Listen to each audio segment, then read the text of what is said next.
girl with a preppy vibe. Came to the spot with a friend of mine. She caught my eye. From the beginning, I was hooked. I can't tell a lie. Fresh, dressed, and fly. I respect her mind. Some dude trying to impress, but looking goofy at the same time. He bugging, she looking. I'm going for mine. Confidently, I approach with that eye-to-eye contact. She smiling while adjusting her hair, so I smile back. Pretty girl, what's your name? She said, is that true? Cause if it is, your name perfect for you. My name handsome. She said your name fits you too. See, we was clicking, and after that, time just flew. Then that time came to talk to her pops. He gave his blessing, and then that mind frame I had was honoring and protecting. I knew she was the one when we met. I found my future girl, and no other woman compares to my girl. Yeah, I knew it from the start. Hello, welcome to the check-in. I'm your girl, STEMFashionista, and y'all, it has been a lot that has happened since we talked on this past Monday. Yeah, it's been a lot since Monday. Let me tell you. So, Joe Kent, he's one of the top advisors that Trump had. He resigned. Okay, we're gonna get into that. We're gonna also talk about a little bit more Netanyahu and his little videos, letting people know that he's still alive and well. Okay. We also have some escalating news happening over there where is apparently Israel and the U.S. May have bombed some gas fields over in Iran. So they're getting ready to retaliate. We'll talk about that. We're going to also touch bases on what is going on with CENTCOM. They have an update for us. And we're going to do a little bit of update regarding the Michigan Synagogue attack and the Old Dominion University attack as well, amongst other things. So it's a lot that we're going to unpack tonight. And we're going to go ahead and get started. My apologies, I was running late. Got home from work late, and so it kind of had me 15 minutes late starting the live stream. So I apologize, but we're going to make up for it, okay? So we're going to start off with Joe Kent, resignation. And not only did he resign, but he decided to put out a nice little letter letting everybody know that there was no imminent threat, apparently, for the reason why we had this war going on. So let's go ahead and get into that, y'all. A major resignation from the Trump administration over the war in Iran. Joe Kent, the director of the National Counterterrorism Center, announced he was leaving this morning, saying he could not, in good conscience, back the Trump administration's war. For more on this breaking story, we are joined by the Hill's senior editor, Jesse Burns. Hey, Jesse. So Kent posted a resignation letter on social media. What else did he say about his decision to resign, and what was his message to the president? Well, he stated that he had long supported President Trump's foreign policy, starting with his 2016 election, 2020, 2024, but he fundamentally disagreed with his decision to go to war in Iran. He believed that the Israeli government had pressured the United States to launch this war, and that it fundamentally cut against what the president has stood for in terms of his foreign policy. He referred to this quote, powerful American lobby on the part of the Israeli government and backing away from the administration. This is very notable because it's, not many individuals resign from the Trump administration. This is the first major, senior administration official to resign over the Iran war, and certainly going out in a very vocal fashion. What Yes, is he did. Kent's background, and why is this resignation seen as so significant?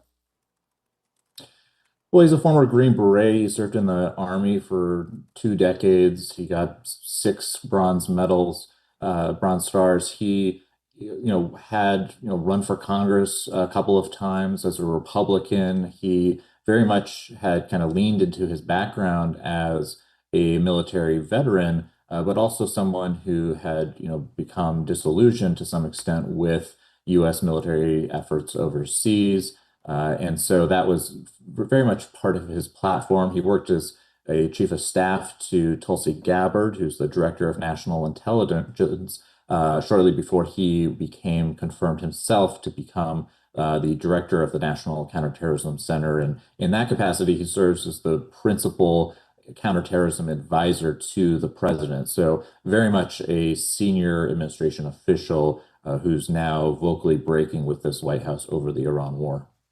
Have we heard from the Trump administration about Kent's resignation? What about, I'm also thinking Republican lawmakers. Have we heard anything from them? We're still getting reactions across the aisle for this resignation. We've seen the president defend his decision to go into Iran, saying that he believed that he had to do it. And he is very much not going to back down from that position over one official departing the administration, despite them doing it Exactly. in a very vocal protest fashion. And so there's really no indication that Trump is backing down from his position, despite this very real consternation among many in the MAGA world who have criticized the Iran war, have criticized Trump for pursuing this war, saying it fundamentally cuts against his position that the U.S. should not become involved in foreign entanglements with the U.S. military. Yeah, this seems almost emblematic of the larger tensions within the MAGA coalition. Polls show a large majorities of Trump voters are sticking with the president on this conflict, but you do have some of the most popular figures of the right, thinking about Tucker Carlson, Megyn Kelly, expressing extreme criticism and skepticism. That's right. And we've seen some, Republicans like Don Bacon from Nebraska, who's retiring and has broken with the administration on a number of issues, but has been very supportive of the U.S. Israeli operation in Iran, go very sharply criticize Joe Kent for leaving the administration, basically saying that anyone who is not supporting this U.S. Israeli operation to go after Iran should really, not be in the administration, and that it's, good riddance, as he kind of put it. And so there definitely is this split, even on the right, among conservatives who some are, very, very appreciative of the U.S. actually trying to go after the Iranian regime, citing its decades of support for conflict in the Middle East. But there are also a number of Republicans, really hardcore supporters of the president, who are really baffled by this intervention in Iran and saying there's really no way to kind of package this in a way that aligns with how the president positioned himself on foreign policy when he ran for president. In his resignation letter, Kent raised questions about the justification for the war. The president has cited multiple reasons for striking Iran, from regime change to ending Iran's nuclear program. What do you make of the administration's shifting war goals and how that could complicate keeping the Trump coalition intact heading into midterm elections?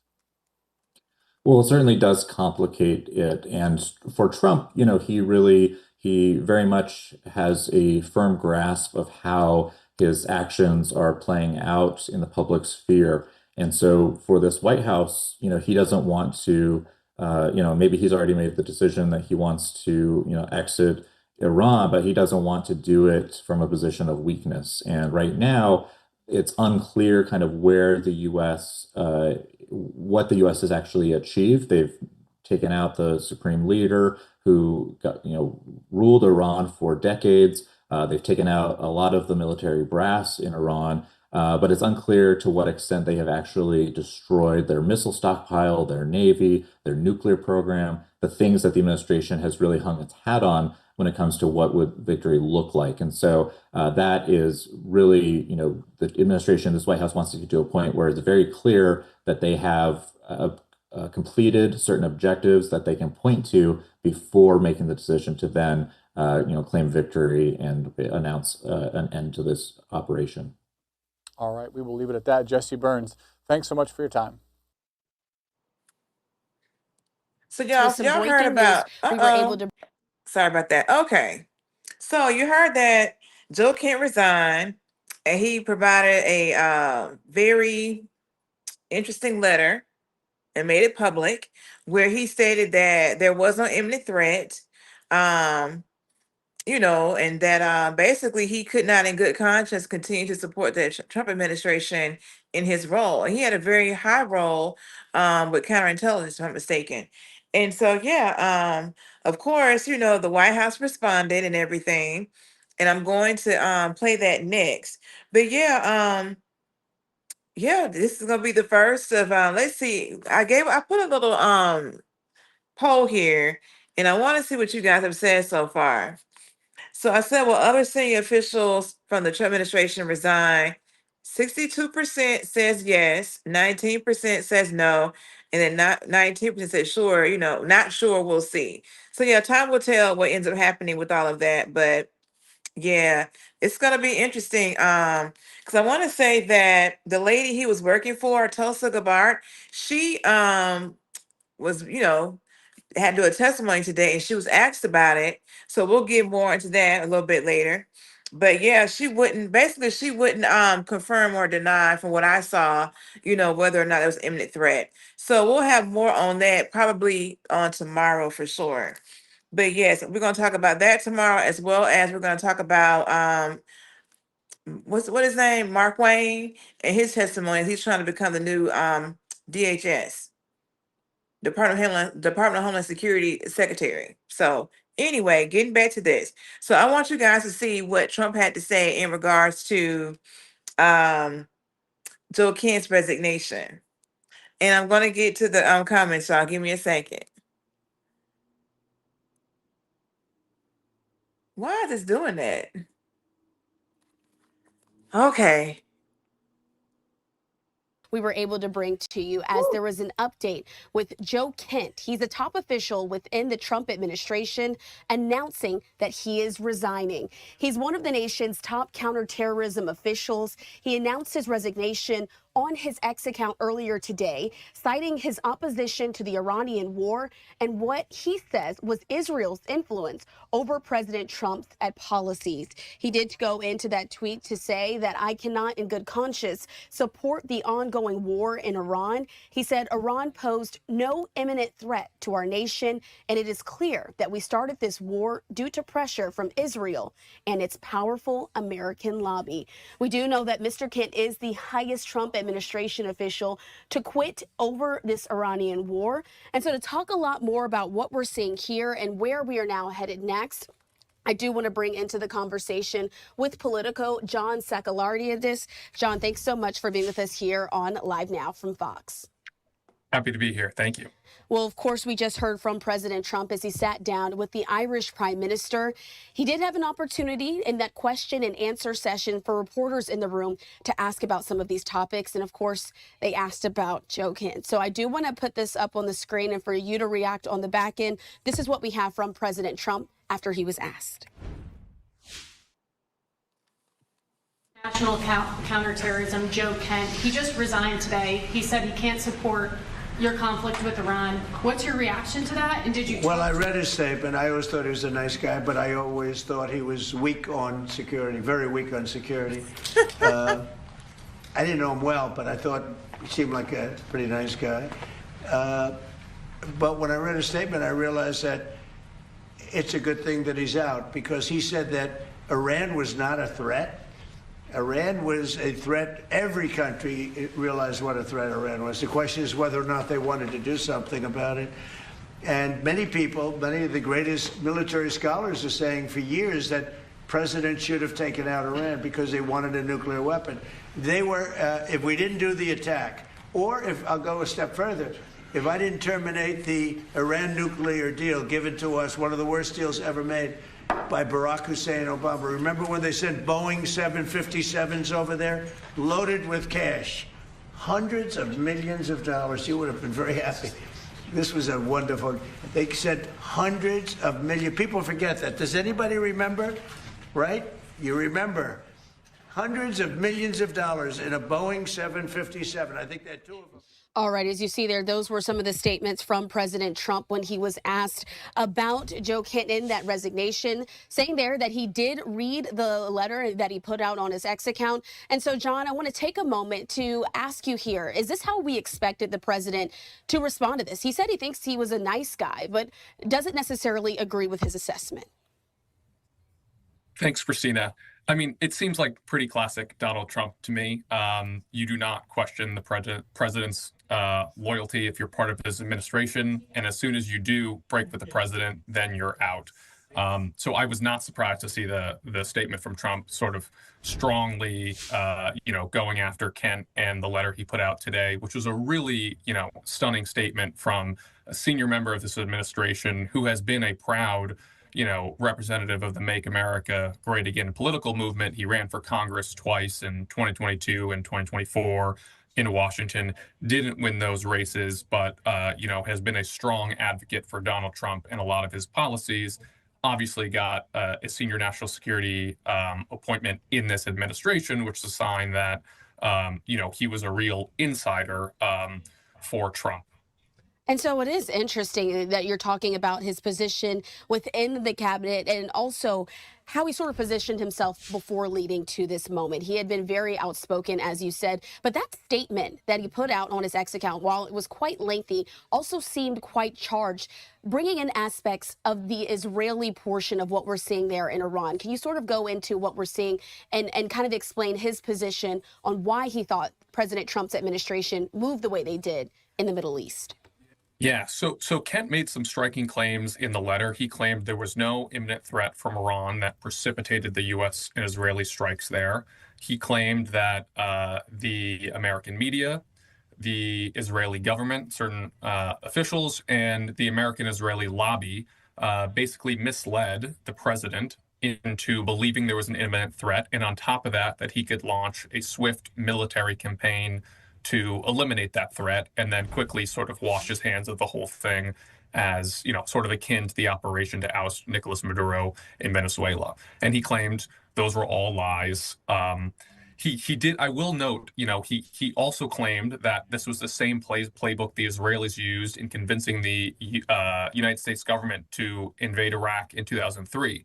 And, on that claim, there was really no sort of basis for that in the public record. There's nothing to suggest Israel passed the United States some key piece of intelligence to intentionally deceive us into some of the conclusions we made about Saddam Hussein's nuclear, biological, chemical weapons programs back then. So I do want to add that context that he's really going on a ledge with some of these views. Other, things that have happened in the last 3 weeks do show that there's certain credibility to some of his claims on Israel's role in Trump's decision to strike. I mean, you had Marco Rubio speaking to reporters, I think just 2 weeks ago, telling them that the U.S. decided to strike first because it knew Israel was going to attack, and that Iran was likely to retaliate on American troops if the U.S. didn't preempt that retaliation. And it is interesting to see how all of these pieces are working together. We're getting different parts of the story from different administration officials. And so I now want to talk about some of the sides politically. We've had Republicans and Democrats both now reacting to this resignation. I want to put this up on the screen. This just came to us from some of our producers here in the room.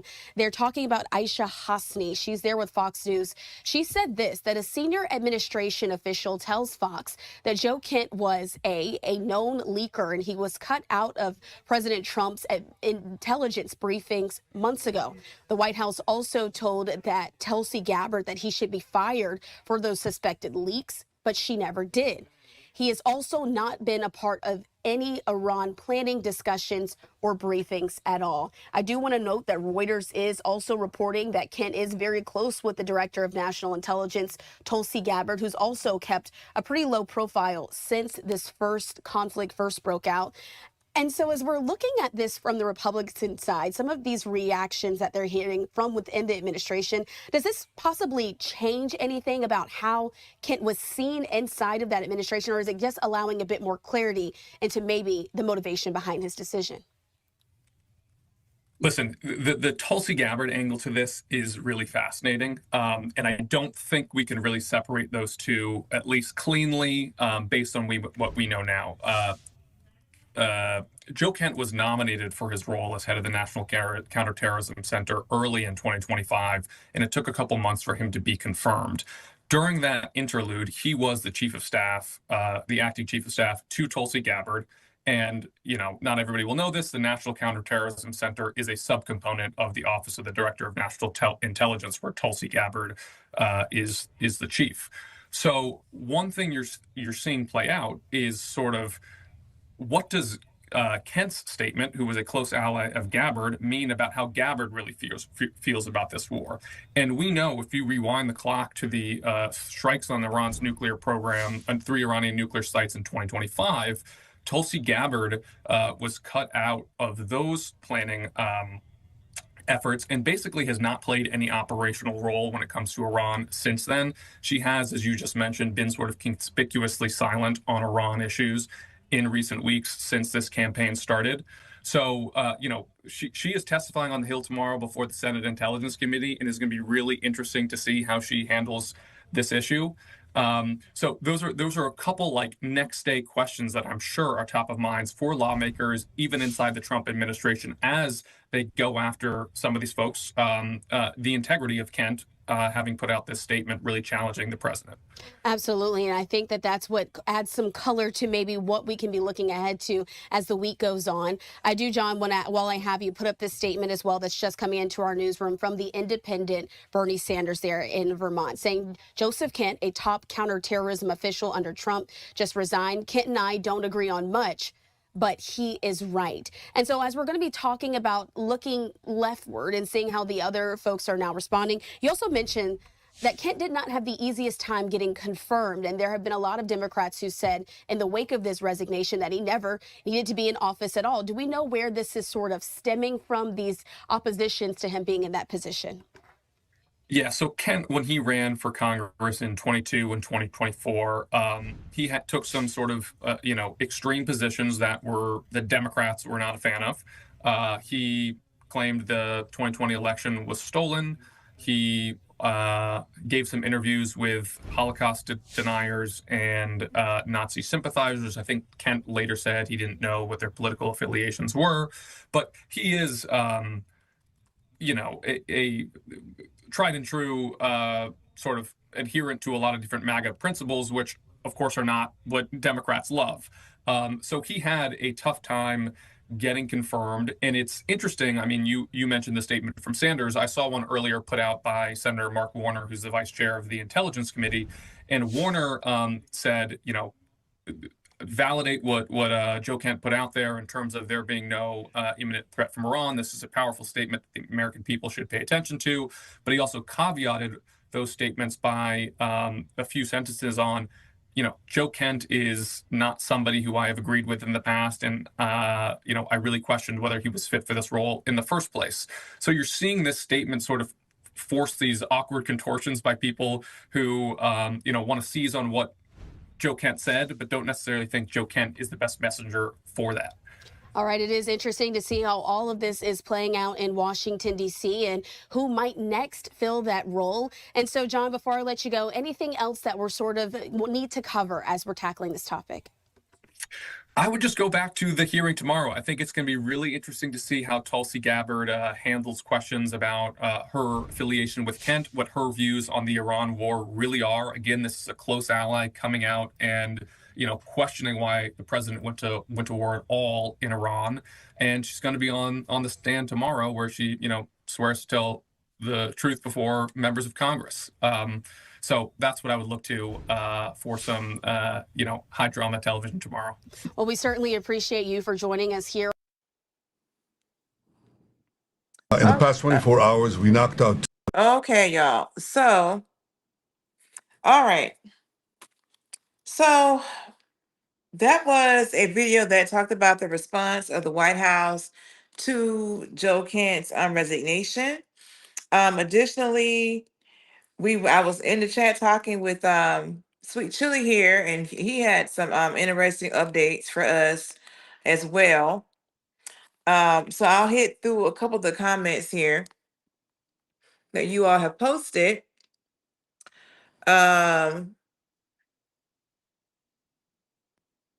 So we have Bull Monkey, welcome to the check-in.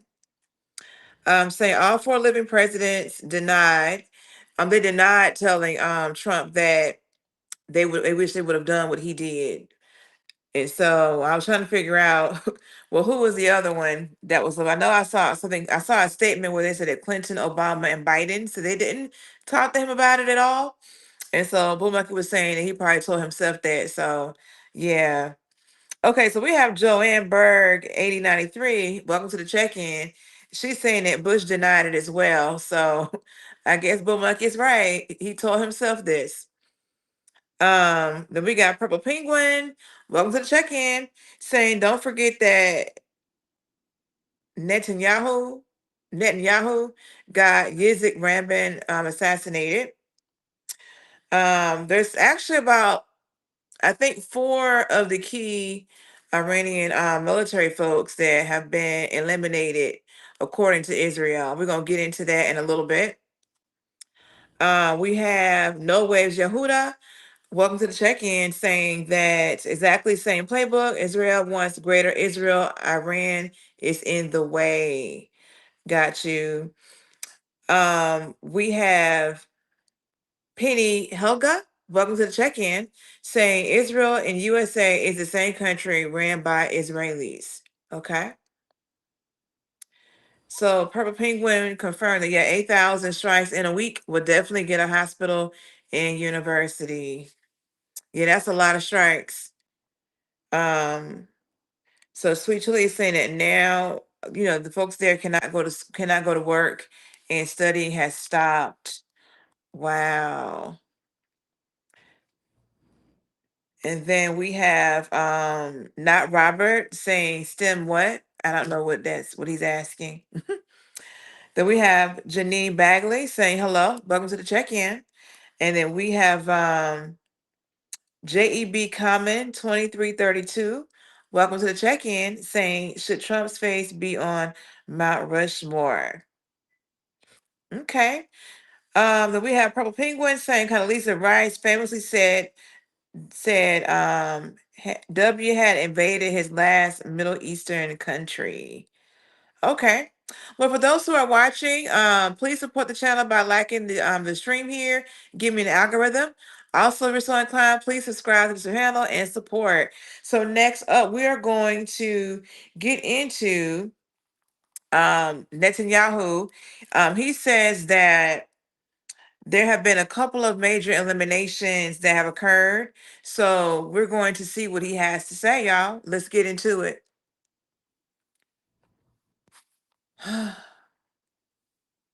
Why is it doing this? The terrorist chieftains, the top terrorist chieftains of this tyranny. This is meant to enable the brave people of Iran to celebrate the Festival of Fire. So celebrate and Happy Nowruz. We're watching from above.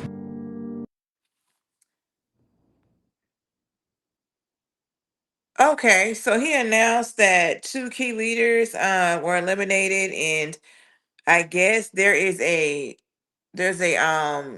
festival of fires, and he's telling the people to celebrate. I don't know much about that, so let me know what you guys know about it. Let's see, what do we have here? We have not Robert. Welcome to the check-in, saying STEM formation. STEM shout out Jamaica. Okay. And then we have Dial Up 5583 in the house. LMAO, JEB. I voted Trump. Hell no, he shouldn't be on Mount Rushmore. Okay. So y'all, this next video shows the Tel Aviv attack that happened earlier. And then it also talks about Ali Larahani and Salmanetti being eliminated. That's who they were referencing. So I know I didn't say the names right, but work with me, okay? They will say the names correctly in the video. All right, let's get into it. I am so sad about this thing not hitting. Okay, y'all.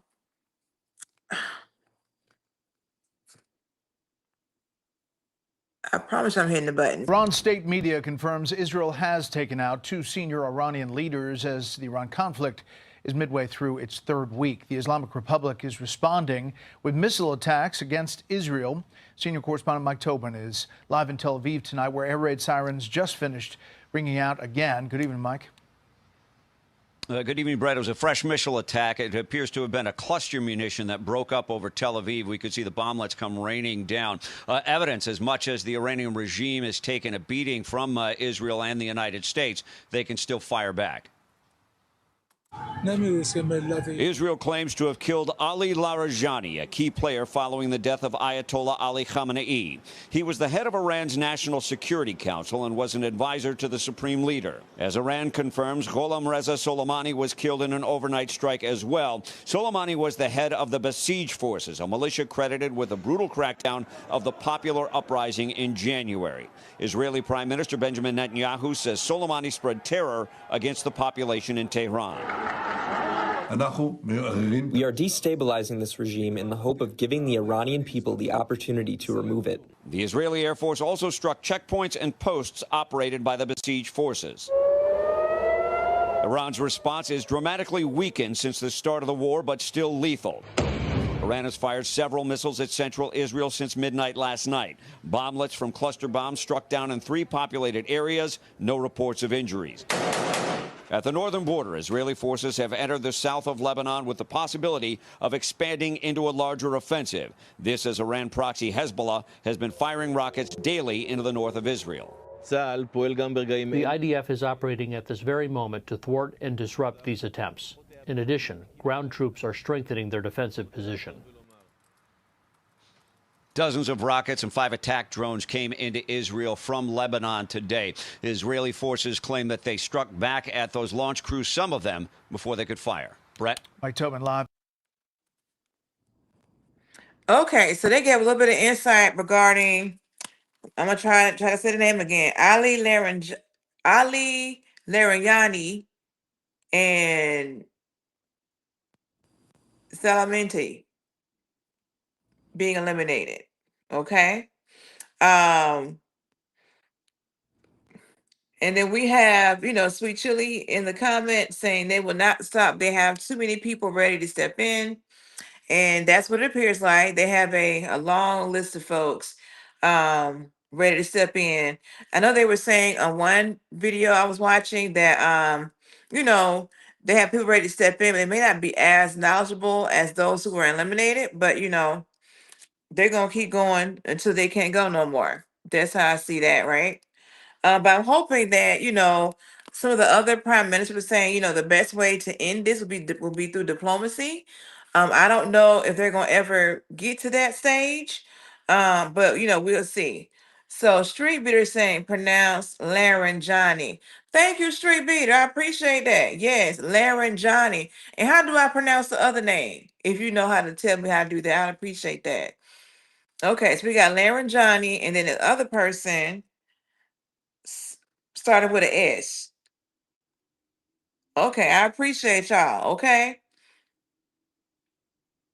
Okay. So what else what y'all saying here in the chat? We got the Stream Lab. I'm saying Trump helped African Americans. Then we got Not Robert saying Iran be wilding out. Y'all knew this happening. Blick, blick, blick. Okay. Then we have Purple Penguin saying at Bull, that's why Obama's deal was so good. Boom, like I said, I can't really think of a single occasion in my long life that one of the Arab states have reneged on an agreement. They played the game just like everybody else, but I don't remember them going back on their word. Okay. All right, y'all. And then what else do we have? Okay. Oh, Street Beater's gonna find that other person.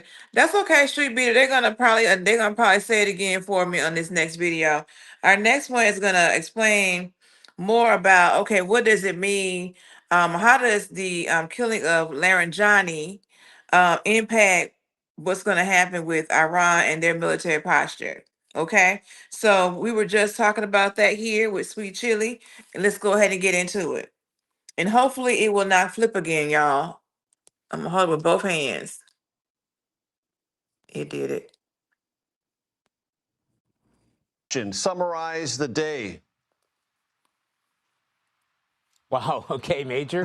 First of all, I think we have to talk about Ali Larijani. It's a big question. There's a lot that's gone on. So we have to talk about Ali Larijani. This is the person who's been in charge of Iran's security forces. He was, as the military here calls it, eliminated. They use that word very specifically. He was eliminated. Why this is important? Because this is the person who is in charge of the bloody crackdown on demonstrators in Iran a couple of months ago, which kind of was a precursor for what we're seeing here now. But he was also, because there's been an elimination, to use Israel's word, of top leadership in Iran, he's been responsible for a lot of the attacks here in Israel with Revolutionary Guard forces, attacks against the United States, a significant attack, or at least an attempted attack against the U.S. Embassy overnight inside Baghdad, and certainly attacks that we've seen here. And I have to tell you, Major, you know, the United States and the Israeli military keep saying that they have been able to decimate, I think is one of the words that they use, decimate Iran's capability of launching missiles and rockets into this country, along with Iranian-backed proxy Hezbollah in Lebanon. It has continued. It was a very noisy night and weekend, and we had more air raid sirens going off tonight. We went to an Israeli military base this afternoon, and there were missiles and launches toward that area, too, where we had to take cover. And we went to a place where they were showing us one of the missile launchers that the United States and Israel have both been trying to use these interceptors to take care of these incoming rockets there. And even as we were at that Israeli military base, the alarm sirens went off again, and we had to take cover. Not necessarily take cover, but we certainly had to put ourselves against a cement barrier because of incoming. And Charlie, this appears to be part of a systematic effort, both on the United States, but specifically the Israelis, to take out known significant regime figures and any who might be successors. Yes. And with Larijani's death, elimination, to use the Israeli term, that appears to be continuing apace.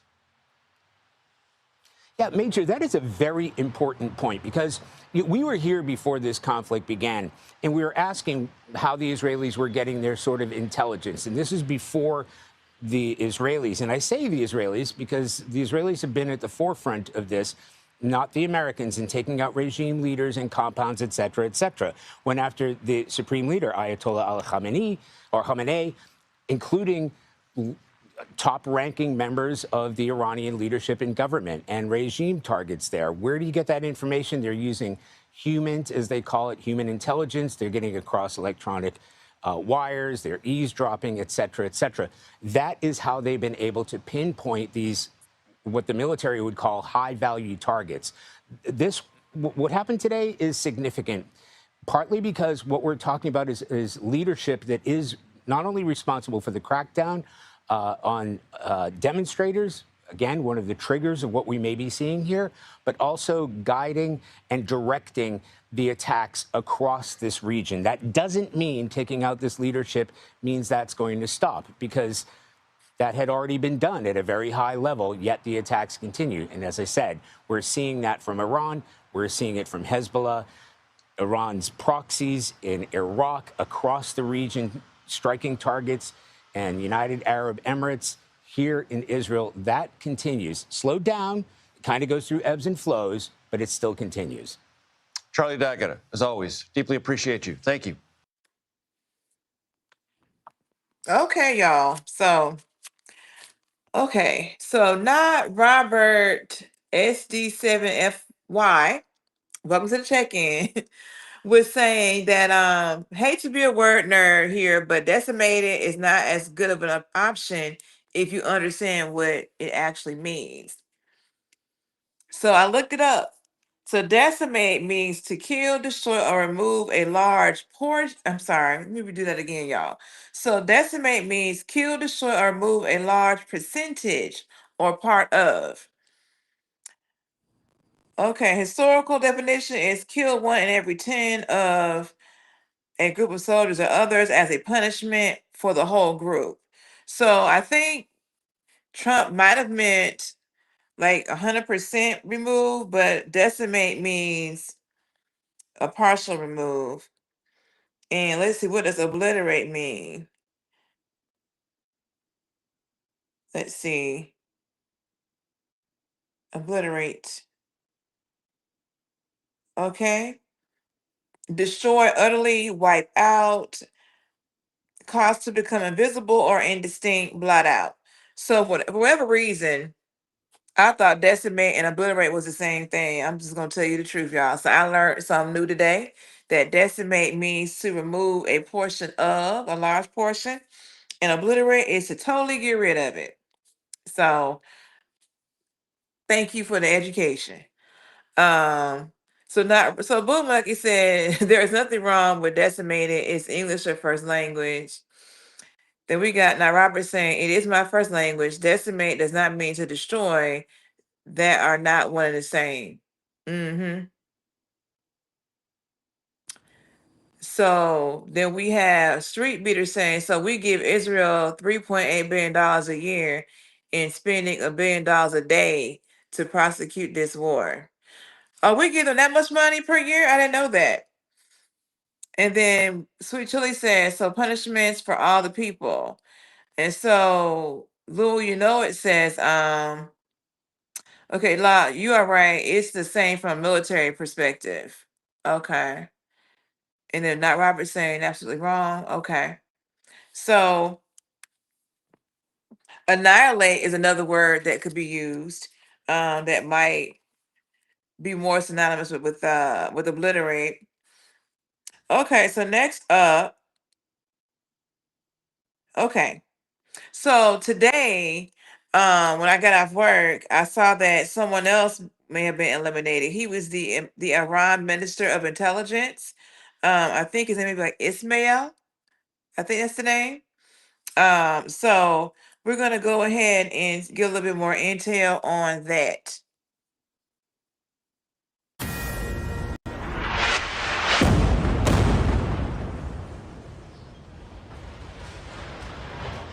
New video of an Israeli airstrike taking out a building in Beirut as the IDF takes aim at Hezbollah targets in Lebanon.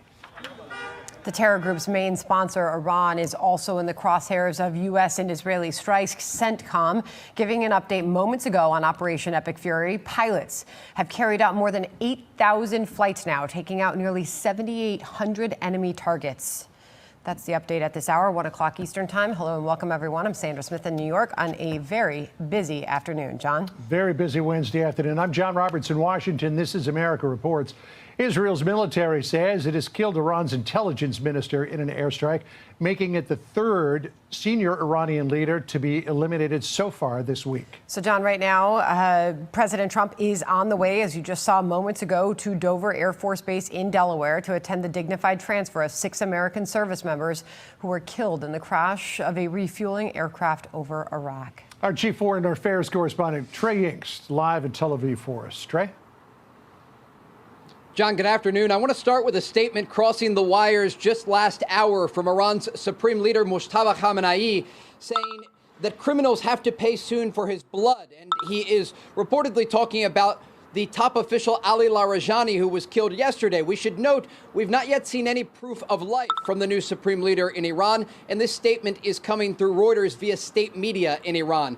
It comes as we're tracking developments out of the Islamic Republic, where overnight the Israelis launched a precision strike to kill Ismail Khatib, Iran's intelligence minister, a man who was responsible in part for taking down the internet in Iran. You can see some file video of him here. He was also responsible for coordinating the sleeper cells of the Iranian regime around the world. He is the third top Iranian official in just 24 hours to be taken out, alongside the besieged commander Soleimani and Ali Larijani. These three were responsible in different ways for the crackdown on protesters earlier this year, and it does appear this is part of a shaping operation to lay the groundwork for Iranian civilians if they decide to take to the streets of their country once again.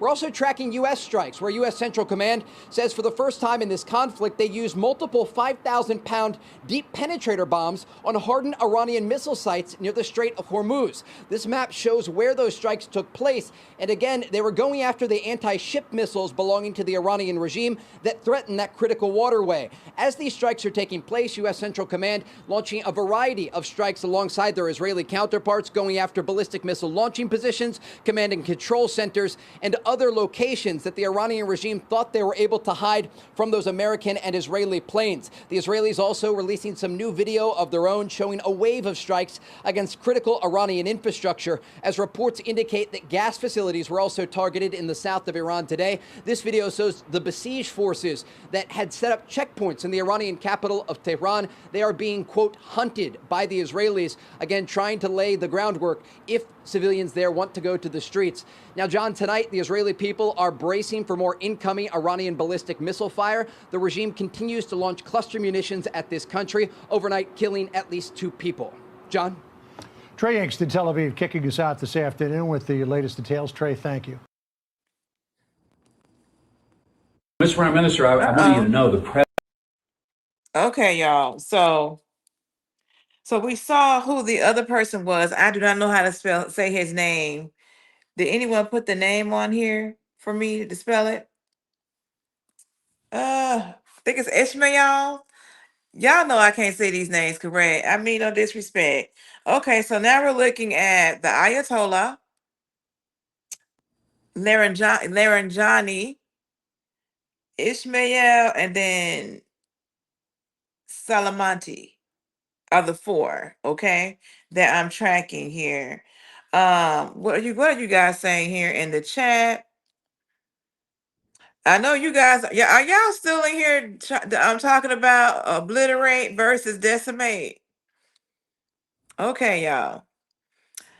We have Street Beater 07 saying the United States provides substantial long-term military aid to Israel, totaling roughly $1 billion annually under a 10-year memorandum, 2019 and 2028. I didn't know that. Thank you for putting me on. Let's see. Then we have Not Robert saying, in addition to those given by private organizations such as church and faith organizations. Okay, so I may have missed something with that. Okay. Let's see. We have Bull Monkey saying, "Oh, my 30 years as a journalist and writer for the EU Commission on Climate Change is wasted." It's not wasted, Bull Monkey. We got Roddy Red here. Hey, he said, "Go Tip, I'm your biggest fan." Thank you. We got Zato 1299. Welcome to the check-in. Saying you Americans should ask questions about Epstein files and you have to protest your government to stop this effing illegal war. Do not forget that your country, your government, your president, and your what the rest of your statement at? Okay, you guys should wake up. Okay. All right. All right, Zato 1299. Thank you. We got Roddy Brand saying, when is my t-shirt coming in? What t-shirt? Okay, y'all. So next up, so you guys know we were talking on Monday about how do I say his name? BB, about BB possibly having that AI video. And so I guess he caught word of that. And so he's done a couple other videos, I guess, to prove that he is still alive. Okay. So the next one is him and Huckabee together doing a little skit. Let's get into it.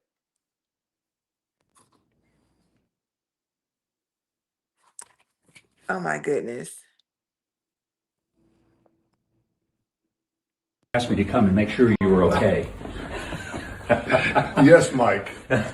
Yes, I'm alive. I checked that, and I'm happy to see that. But he wanted to make sure because, you guys get along too well. I know, and we shake hands with 5 fingers in each hand. But I have to tell you, I'm alive, but I have this card. Oh. And, don't read it. So it's a punch card. Mm-hmm. Today, I erased 2 names on the punch cards. And you see how many more to go on this batch. You know what the good news is? My name is not on the punch card. Your name is on the list of the good guys. Thank you. And what the president, the U.S. forces are doing is incredible. We're very proud to stand shoulder to shoulder with them. And getting rid of these lunatics who would like to develop nuclear weapons and the means to deliver them to every American city after wiping out Israel. They ain't going to do that. We're wiping them out. I love it. Thank you, Mr. Prime Minister. Good to see you. Thank you, Mike. Thanks. Take care. Thank you. Okay, so Bull Monkey, I'm not switching it by design. So I'm trying to press the play button, the stop button, and it just keeps flipping. So yeah, it's a little annoying to me. So I hope that y'all understand. Okay, I'm working off a cell phone. We have Crafty Karen. Welcome to the check-in. Saying laugh out loud. Baby making videos saying I'm alive and well tells us a lot about how it's probably false. Then she says, which lunatics have developed nukes? You. Okay. Then we have Salshun 6093 saying we are just manipulated slaves. Okay. And Lou is saying, laugh aloud, no, we are done talking about it because the dictionary and thesaurus says they are the same. Laugh out loud. Okay. Sweet Chili is saying that clip is so overworked. So y'all have another clip of him when he's actually out in Jerusalem. It's another I'm alive and well type of video. So we're gonna go ahead and get into that. Bull Monkey, I did research OBS. I promise you I did. I'm gonna tell you about it. עם שיר ושיר. איזה יופי פה. תודה רבה. תודה, איזה תודה לכם. אלופים, תודה רבה. תודה לכם. טוב, קצת לספוג שמש. שלום לכם. של מי הכלב? שלך. איזה סוג זה? כנענית, ישראלית. כנענית ישראלית, כל הכבוד. טוב, גם לא מגיע קצת. ישראלית אמיתית. יאללה, לכולכם מגיע. יצאתם להתעורר קצת? כן. יפה מאוד.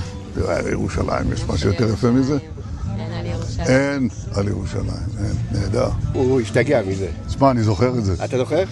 קוראים לו גיא. זה היה במטוס, אוקיי, תמסרו לו דש. איזה יופי.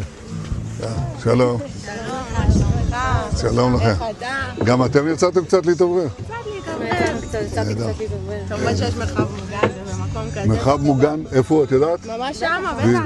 א' ב' זה לבדוק. כמה צעדים מכאן, נכון? כמה צעדים. יופי, זה הכי חשוב. קל לנצח ואנחנו נשמור על עצמנו. מצוין, זה בדיוק. חד משמעית. את אמרת הכי טוב.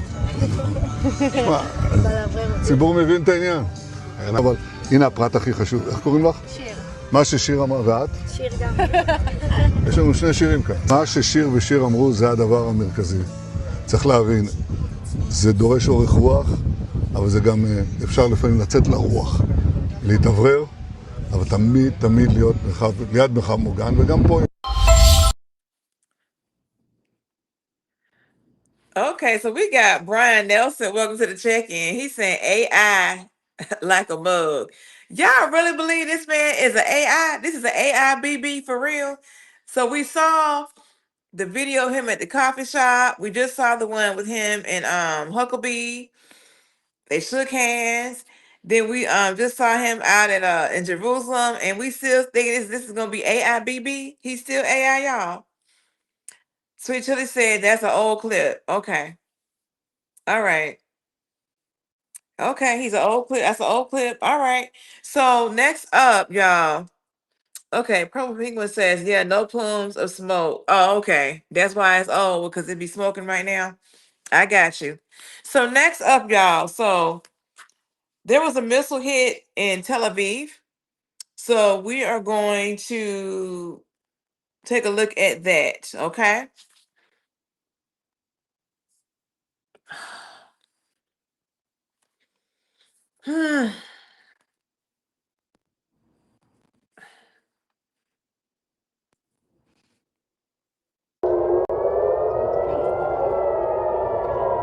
If you see the images of this missile coming in, you can see that it is a very large missile with many submunitions. And one of the missiles Iran has used is the Khorramshahr missile, which can carry up to 80 of those smaller bomblets. I do want to show you a little bit more of some of the damage here, because in addition to that balcony, there is also this area on the floor here where you can see bits of concrete, a damaged scooter, damaged vehicles around here, all of this from just one of those small bomblets. And so consider the fact that there could be up to 80 of those falling indiscriminately over multiple miles in this Tel Aviv area. The Iranians showing that despite how much Israel has degraded their ballistic missile capabilities, they're finding new ways, including through the use of these cluster munitions, to get through Israel's air defenses and cause damage, and also tonight, fatalities. Okay, y'all. So y'all see what's going on over there in Tel Aviv? I mean, that is definitely boots on the ground right there. Oh my goodness. Oh my, I'm looking at the replay on my tablet here, y'all. Sorry about that. So, okay, in case you all wasn't aware, earlier today, apparently the US and Israeli hit an Iran gas field earlier today, okay? So we're gonna take a look at that because I think things are going to definitely escalate based off this situation, okay? So let's get into that. Launched airstrikes against the world's largest natural gas field in Iran, signaling an escalation of its targeting of energy infrastructure. Videos shared on social media show the South Pars natural gas field in southern Iran engulfed in flames. Iranian state media confirmed the strike, saying firefighters were working to extinguish the flames. The strike was conducted with the coordination and approval of the Trump administration. It marks the first U.S.-Israeli attack on Iranian energy production infrastructure of the war. A previous strike on oil storage facilities outside Tehran earlier in the war by the Israeli Air Force was highly controversial and triggered anger from Washington, which forebode further attacks unless direct approval was given. U.S. allies weren't pleased with the South Pars airstrike. The natural gas field is jointly owned by Qatar, which reacted with anger, calling the strike dangerous and irresponsible. Gulf allies are worried about the strikes over fears that Iran will retaliate against their own oil and gas infrastructure. Okay, y'all. So their stuff got hit over in Iran, and so Iran put out a notification to Saudi Arabia, Qatar, and UAE, letting them know, like, look, since our stuff got hit, we're going to be targeting these specific locations within Saudi Arabia, Qatar, and UAE the next few hours. Recommend you guys not be there. Okay, they put that out there. All right. Okay, so what are y'all saying here in the chat? Okay, so we have Toronto 1180 Iffy. How you doing? Say, is that a Christmas tree? Yes. I love my Christmas tree. Hold on, you need to see all of it, honey. Yes. I love the Christmas tree. It brings me joy. And so I'm keeping it up all year round. At some point, I'm going to do maybe a spring tree, 4th of July tree, Thanksgiving tree, Halloween tree, or it may just stay looking like that. I love the colors because I like creams and golds. Yes, ma'am. Then we have Bookmarky saying it is a Christmas tree. Lou says it is a March Madness tree. And then Purple Penguin says we don't talk about the Christmas tree. She has a theme and it's awesome. Thank you. Serato says very nice. Yes. So we are going to take a look at what happened. We're going to look at Iran's warning to Saudi Arabia, Qatar, and UAE. Okay. Still in Dubai in the United Arab Emirates. He's got the latest for us. Hi, Lucas.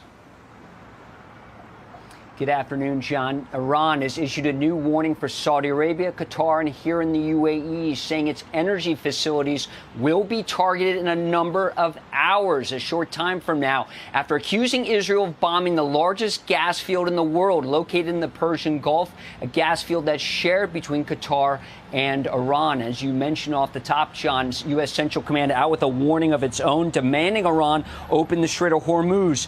U.S. jets dropping multiple GBU-72 bunker-busting 5,000-pound deep penetrator bombs on reinforced Iranian missile sites along its coastline near the Strait of Hormuz. CENTCOM says these missiles were being stored underground at these sites and pose a risk to shipping, potentially U.S. warships, if they are potentially ordered to arrive. Now, this is a relatively new bomb, John. First tested by the U.S. Air Force in 2021 and first used in combat against the Houthis in Yemen 2 years ago. The Speaker of Iran's parliament, Mike Johnson's equivalent, issuing a new warning, quote, "The Strait of Hormuz situation won't return to its pre-war status." Now, today, Iran launched more attacks here at the Emirates. UAE air defenses were active on 3 occasions this morning, shooting down 13 ballistic missiles and 27 drones launched across the Persian Gulf from Iran, according to the defense ministry. It was a little noisy earlier. It appeared some of those salvos were targeting Dubai's international airport. Now, at sea in the Singapore Strait, ship spotters saw the USS Tripoli and her amphibious ready group sailing past with more than 2,000 Marines on board, as well as fifth-generation stealth fighter jets, Ospreys, Super Stallions, and helicopter gunships. At 15 knots, it should take about a week for the task force to arrive in the northern Arabian Sea here in the Middle East. So this is the ground force option, should the commander-in-chief order forces to go into Iran or perhaps Kharg Island in the northern Persian Gulf. Now, since the start of this war, Iran has launched 2.5 times more warheads here at the UAE than any other country, including Israel. John? And Qatar not happy that Israel went after that gas field, so we'll see if they continue to hit it. Lucas Tomlinson. I know they weren't. I know they were not pleased with them going after that gas field, because that means that Iran is going to come for them.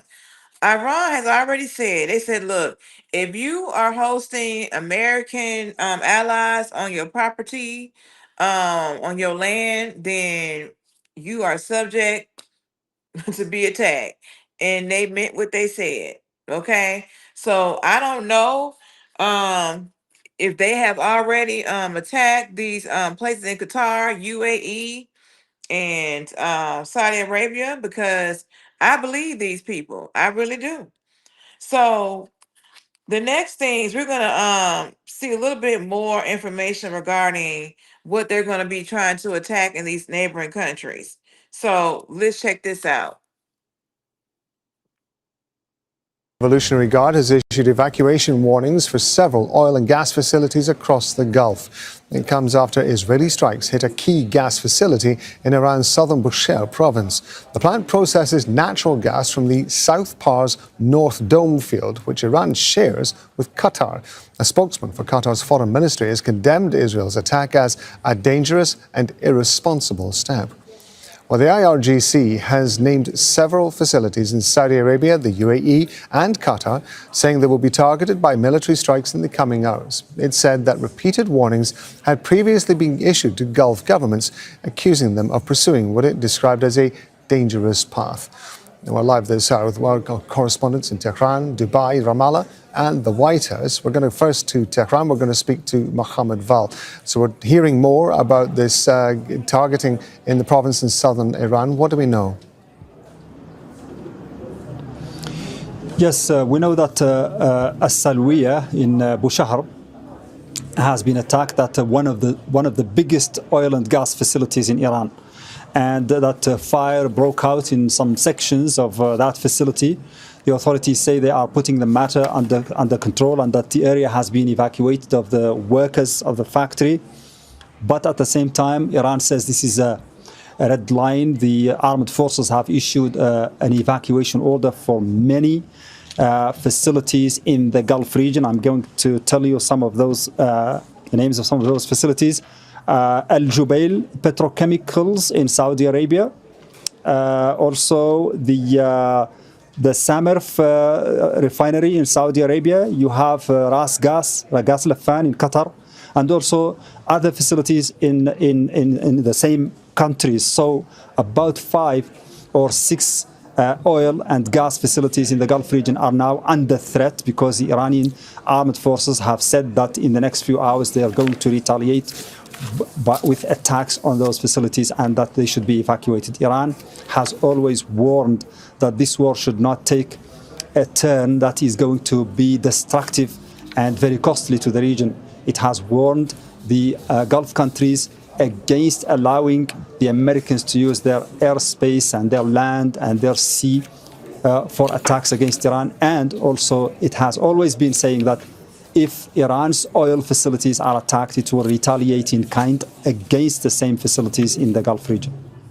So let's go to Zain Basravi, who's in Dubai. Zain, we've sorted out the technical problems. Let's talk about the evacuation orders that Iran has issued as a result of that US and Israeli attack on the gas processing plant in southern Iran. What more can you tell us about the evacuation orders? Well, we're 3 weeks into this war. And throughout the course of that time, GCC countries have seen retaliation from Iran in an escalatory manner. Throughout the course of the last 3 weeks, multiple attacks on multiple places, only getting worse. Throughout the course of today, we saw escalating attacks, missiles, drones, and now, by the end of today, it is likely to escalate, perhaps exponentially so, following these attacks on Iran's energy infrastructure. They have vowed they will retaliate, and they have said at least 5 different locations in 3 different countries. In the UAE, Saudi Arabia, and Qatar will be targeted as per what the Iranian government has put out in terms of a warning. They've said to stay away, to citizens and residents around the following facilities, a warning to stay away from oil facilities in Saudi Arabia, UAE, and Qatar. The Samref refinery in Saudi Arabia, Al Husn gas field in the UAE, Jubail petrochemical complex in Saudi Arabia, the Mesaid petrochemical complex and Mesaid holding company affiliated with Chevron, they say, in Qatar, and Ras Laffan refinery also in Qatar, phases 1 and 2. It's very specific here. We should remind people that at the beginning of the war, in the first week, first 10 days of the war, there were attacks on an oil refinery in Saudi Arabia, on Ras Laffan, the gas refinery, liquid natural gas refinery in Qatar. Iran denied being responsible for those attacks. They said they didn't do it. Now, whether or not you believe them, countries in the region didn't. They still accused Iran of carrying out those attacks. Iran denied it. Here, they're stating very clearly that we intend on targeting these locations and you should leave the area. And they have said, after repeated warnings given by Iran, that it would do this. Their energy infrastructure coming under attack, they're going to mete out a tit-for-tat response. Now, we also have a reaction from Qatar's foreign ministry, the spokesman Majid al-Ansari, reacting to this, saying the Iran South Pars field being targeted by Israel, which extends into Qatar's North gas field. It is a dangerous step. Targeting energy infrastructure is a threat to global energy security, the people of the region, and the environment. A very clear warning, a very clear reaction from Qatar's Ministry of Foreign Affairs there. Zain, it's worth remembering, of course, that apparently there are Gulf countries meeting in Riyadh later to discuss the security challenges that the region is facing. What more do we know about that meeting? Well, in the beginning of the day when the meeting was announced, it was really going to be addressing the last few weeks, a status quo kind of continuous bombardment of these Gulf Arab cities as part of the retaliation. But just to illustrate the day's events, how dynamic this conflict is, there's been targeted assassinations, attacks on energy infrastructure, Israel saying they're going to kill anyone in the Iranian leadership that they want to, Iran saying that they're going to use more potent and precise weapons and more heavy weapons to carry out its retaliatory attacks on whoever they deem necessary, wherever they deem necessary. The escalation just in the last 10 or 12 hours has been exponential. So this meeting that Riyadh has called, where foreign ministers of Gulf Arab countries, other Arab countries, Islamic countries, was with the aim of further consultation and coordination on ways to support the security and stability of the region. It's going to take on a great deal more urgency and immediacy now with these attacks lined up by Iran, planned for the coming hours. What the leaders in the Gulf Arab states, these people caught in the middle geographically and politically in this war, will be trying to do is bringing political pressure to bear, bringing diplomatic pressure to bear, to try to have the voice of reason rise up above the din of all this violence. But the reality is, the longer this conflict goes on, the more weapons that are used, the more severe the attacks are by Israel and the United States against Iran, by Iran in retaliation, the softer the voice of reason becomes. And that's really the challenge for Gulf Arab leaders that are continuing to push for diplomacy as a way forward. That's Zain Basravi breaking that down for us from Dubai. Zain, Okay, y'all. I was typing in a question because I saw Fayana Bless's comment. Welcome to the check-in, by the way. So yeah, She was saying that Iran has the right to defend itself. Okay. Um, I guess my question is, when it comes to this gas field situation, do you guys know if that strike originated from the UAE, Qatar, or Saudi Arabia? Um, I don't think that it did. Because I remember hearing, because I'll be so be trying to keep with the chat that I don't listen to videos all the way. So I'm working on that. But I remember them saying that Israel was like, well, no, it wasn't Israel. Qatar had said they thought that was very in poor taste to strike that oil field. So I don't think that Qatar and them had anything to do with that gas field being hit in Iran. Um, Okay, let me see what we got here. So Sweet Chili saying that USA bases are using UAE as intel. Lou says YouTube blocked it. Check restream. Okay. Um, Purple Penguin said you should really be working for NPR. What is NPR? What's that? I feel like I'm all over the place today, y'all. I really do. I will find the question that Lou said that he put in here.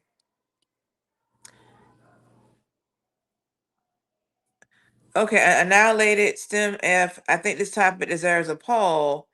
Yeah, I see that, but I don't see what the actual question should be for the poll. Okay, I'll just type the words in and then I'll just go from there. Okay, so we have Bull Monkey saying he posts me pictures of his olives twice a week. I hate olives. Who posts pictures of olives, y'all?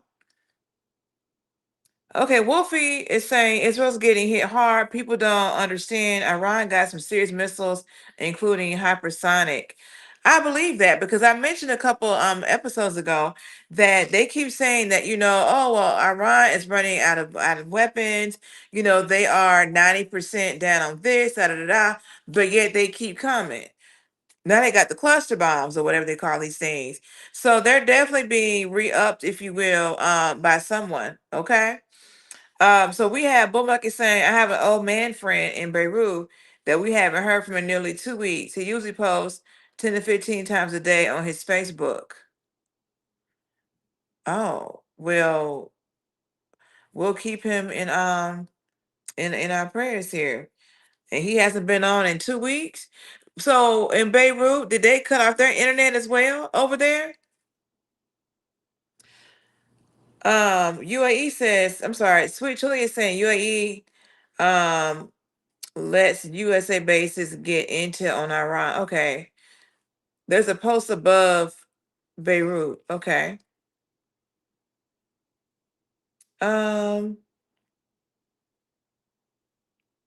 Let's see. If oil starts to trade in anything other than the dollar price will be decimated. Maybe that was Trump's intention all along to move forward to a digital currency. They're trying to reroute gas to the Red Sea because otherwise they don't have any more storage or turn off the refineries. Okay. Sweet Chili says, yes, Iran has said if anyone lets USA or Israeli use their lands to attack, they will be attacked. And that's my question. So did the attack originate from those lands over there? But okay, y'all. So we're gonna keep going. The next thing we're gonna talk about is the oil tanker that was hit that belongs to the US. Okay. Let's get into that.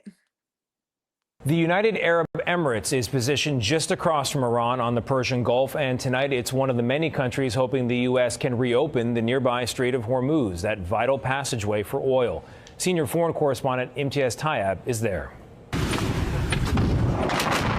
A U.S.-owned oil tanker targeted in the Strait of Hormuz, one of several attacked by Iran's Revolutionary Guard Corps.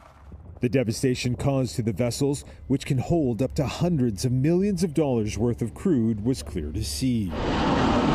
Since the start of the U.S. and Israel's war with Iran just over 2 weeks ago, 500 tankers have been stuck in the strait, one of the world's most dangerous standoffs. As Iran intensifies its attacks on its Gulf neighbors, this strike on a fuel tank at Dubai's airport saw flights suspended at one of the world's busiest transport hubs. And this major hit on a large oil storage facility in the UAE's Fujairah saw it burn out of control. Qatar also hasn't been spared, showing Tehran's determination to target global energy. Dr. Majid, good to see you again. We met Majid al-Ansari, the advisor to the Qatari Prime Minister and Foreign Ministry spokesman, in Doha. Will Qatar attack Iran? If it is war that the other party wants, if we have attacks coming into our country, we will defend ourselves. But today, Iran is also paying a price. According to the White House, U.S. and Israeli strikes have hit more than 15,000 targets across the country. Well, not far from where we are tonight, on the Strait of Hormuz, U.S. forces targeted Iran's Karg Island this weekend, where 90% of Iranian oil passes through. The message from the White House is clear. The U.S. can and will devastate Iran's energy lifeline if it has to. Tony. MTS. Yeah, why did I post the question and didn't even complete the question for the poll? Lord, I tell you what. Okay, so we just saw the U.S. oil tanker that was hit. Also, there was earlier today, the UAE was forced to close their airspace because there was so much going on over there as well. So let's go ahead and get into that. And a Fox News alert because new U.S. airstrikes whittling away Iran's ability to attack its neighbors. This, as Israel says, it has killed the regime's newest de facto leader. So welcome to a brand new hour of America's Newsroom. I'm Dana Perino.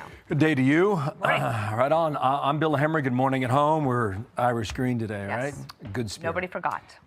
So the IDF says it killed Ali Larijani. He was the secretary of Iran's Supreme National Security Council. Israel considering him to be the man in charge, at the moment anyway, of the terror regime. Now, he is just the latest Iranian official eliminated in Operation Epic Fury. And according to General Jack Keane, his death is momentous. Larijani has been running that country for 18 months, and certainly he's been running it for sure since the Ayatollah died, despite the fact that his son has been appointed Mujab, as his successor. So this is the most significant leadership impact of the war since the Ayatollah was killed on day one of the war. It is a huge deal here. Team Fox coverage. Brian Yanis is covering the European reaction from London. But first, let's go to Lucas Tomlinson. He is in Dubai. Hi, Lucas. Dana, U.S. and Israeli forces teaming up to assassinate Iran's de facto leader, Ali Larijani, who had a $10 million bounty on his head by the U.S. State Department. The Israelis say they did this one on the house. And it was just a few days ago that Larijani was openly mocking President Trump walking on the streets of Tehran on Friday on Quds Day. And also the commander of the besieged forces, that's the IRGC's paramilitary forces that have cracked down on Iranian dissent, slaughtering over 30,000 protesters, according to President Trump's estimates, and likely many of Iran's opposition leaders as well. Now, here in the UAE, it's been a little noisy today. We just received an alert on our mobile phones about incoming Iranian drones and missiles. The Emiratis say they've all been shot down. And today, 10 ballistic missiles and 45 drones were shot down here. Since the start of the war, Iran has fired over 300 ballistic missiles and 1,600 drones at the Emirates since the start of the war, more than twice the amount launched at Israel, Dana. Now, early this morning, the airspace was closed for 2 hours after Iran launched a fresh barrage here, canceling flights, diverting others. Some flights have resumed on a reduced schedule, and a Pakistani national was killed in Abu Dhabi by falling missile debris. The Shah gas field in Abu Dhabi was also hit in a drone attack, suspending operations. And for the first time in 5 days, a tanker was hit by a projectile off the coast of the Emirates, causing only minor damage and no injuries. And the Fujairah oil complex was also attacked for the third time here this week after an attack that started days ago. This is the UAE's largest port on the Gulf of Oman and can be used to ship oil overland via pipeline bypassing the Strait of Hormuz, where there has not been much traffic at the strategic choke point.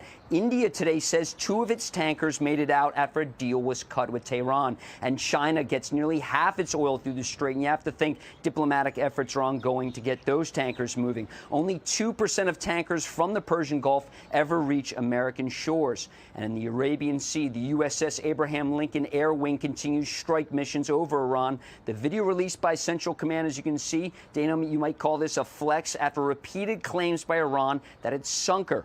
Now, President Trump says U.S. forces have hit over 7,000 targets across Iran, a country that is more than twice the size of Texas. Now, over 61,000 Americans have fled the Middle East, according to the State Department. And since this war started, all the children here in the UAE have been doing remote learning. That extends to the universities as well, Dana. Lucas, thank you for being there. We appreciate it. So meanwhile, President Trump urging allies to help push oil through the Strait of Hormuz. However, European nations seem to hesitate on the call to action thus far, even with the knowledge of possible economic peril if the strait remains closed for a period of time. National correspondent Brian Yennis now watching that situation from London and now joins us with more on this. Brian, hello. Bill, good morning. Well, the European Union's 27 member nations say that at least so far they will not be sending military ships to reopen the Strait of Hormuz. The EU meeting yesterday on the president's call for help. And frankly, the EU's foreign policy chief had some interesting quotes. He said the nations feel like, quote, this is not Europe's war, and, quote, there is no appetite for war. Of course, we are allies with America, but we don't really understand their moves recently. Like I said, also we haven't been consulted, and we don't really understand what are the objectives of this war. Germany is not providing military help in the Strait of Hormuz either. Germany's defense minister saying, quote, this is not our war. We did not start it. The Germans also say NATO should not be involved and are pushing for a negotiated end to the war. The Strait of Hormuz must be made navigable again as soon as possible. This war must come to an end soon. We must work together to find ways to de-escalate the situation and lay the groundwork for a diplomatic solution.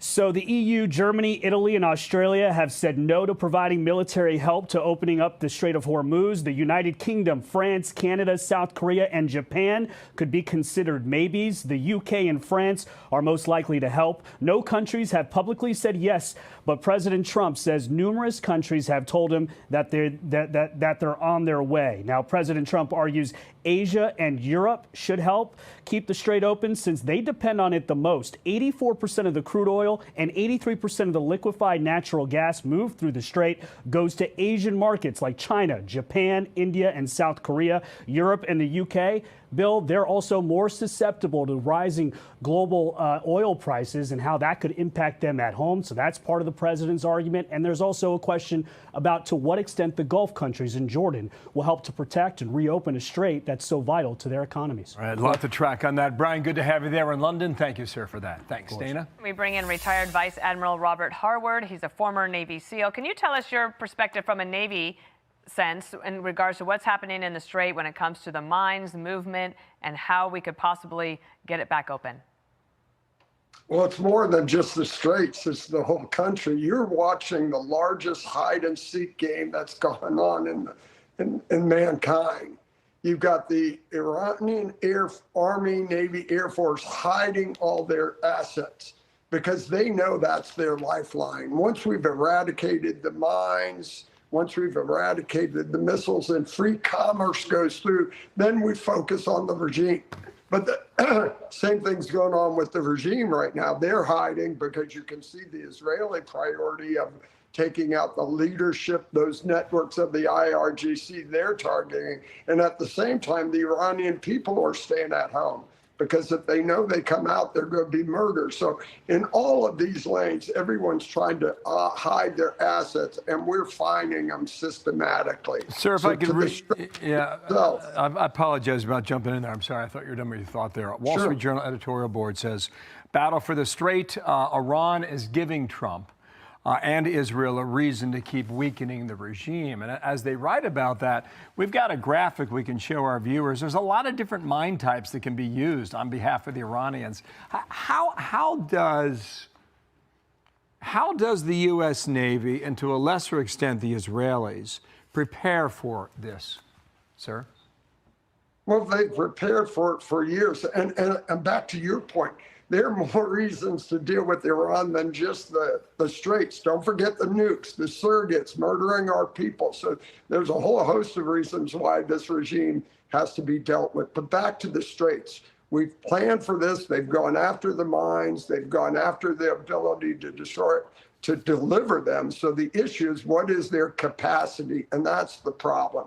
They're going to use them sparingly and at periodic times. So we've got to be able to stop all movement, because any commercial boat, a dhow, can be used to place mines, as we saw in the conflict with Iraq. So you've got to limit any movement on the water and the ability to go after their mines, leverage all our technology and capacity that we have to countermine, and that's in place now, but ultimately find and validate and verify that they cannot distribute or put mines in the water. And again, I think we're on the cusp of doing that. So this is all a matter of timing, and we have to have that strategic patience to understand the more end state is the regime. So getting the flow going will occur here. It's a matter of days, but less important than, or more important than that, the ultimate goal of going after the regime. And if you take out their ability to do this, then they don't have anything left, and we can focus on the regime itself. So it's just a matter of time. And we all have to, including commerce, understand the patience it's going to do to meet all these objectives. Admiral, thank you so much. We appreciate you being on the show. So, y'all, that was quite a bit, wasn't it? That was quite a bit that they had to say right there in regards to the airspace, the folks who are supporting or mainly not supporting the Strait of Hormuz being policed, and in the mines. Quite a few of the other NATO countries have said, some just said outright no, and then some say, okay, we need more information to understand, like, what is your game plan? What are you trying to do? And we looked at quite a few yesterday, well, Monday, that were like, you know what? No, we're not. The Nordic countries, they're not playing with it. Germany, they're not with it either. UK said that possibly that's real. UK was the one that Trump was saying, well, we don't need your stuff now. We're gonna win. We don't need it now. We're winning. So I needed it before. He played all that and then came back and said, oh, we need your support. But then he's now saying again, well, we don't really need it. So it's like he's a character right with that, right? But yeah, so I know a lot of the NATO countries are wanting um a discussion to be had for diplomacy, and they don't want their countries like torn up, over this situation here. So I really don't know what's going to happen with this. Now we do have an update coming up here regarding what I guess the U.S. is doing. But before I go there, let me see what you guys are saying in the comments here. We have Bull Monkey saying, I traveled on a minesweeper about 15 years ago for an afternoon. Interesting. Okay. He also said, how come the people that are permitted to travel through the strait not see mines as a threat? I don't know. Lou is saying, random thought, is Minesweeper still on Windows PCs? Okay. We have Baruch Hashem.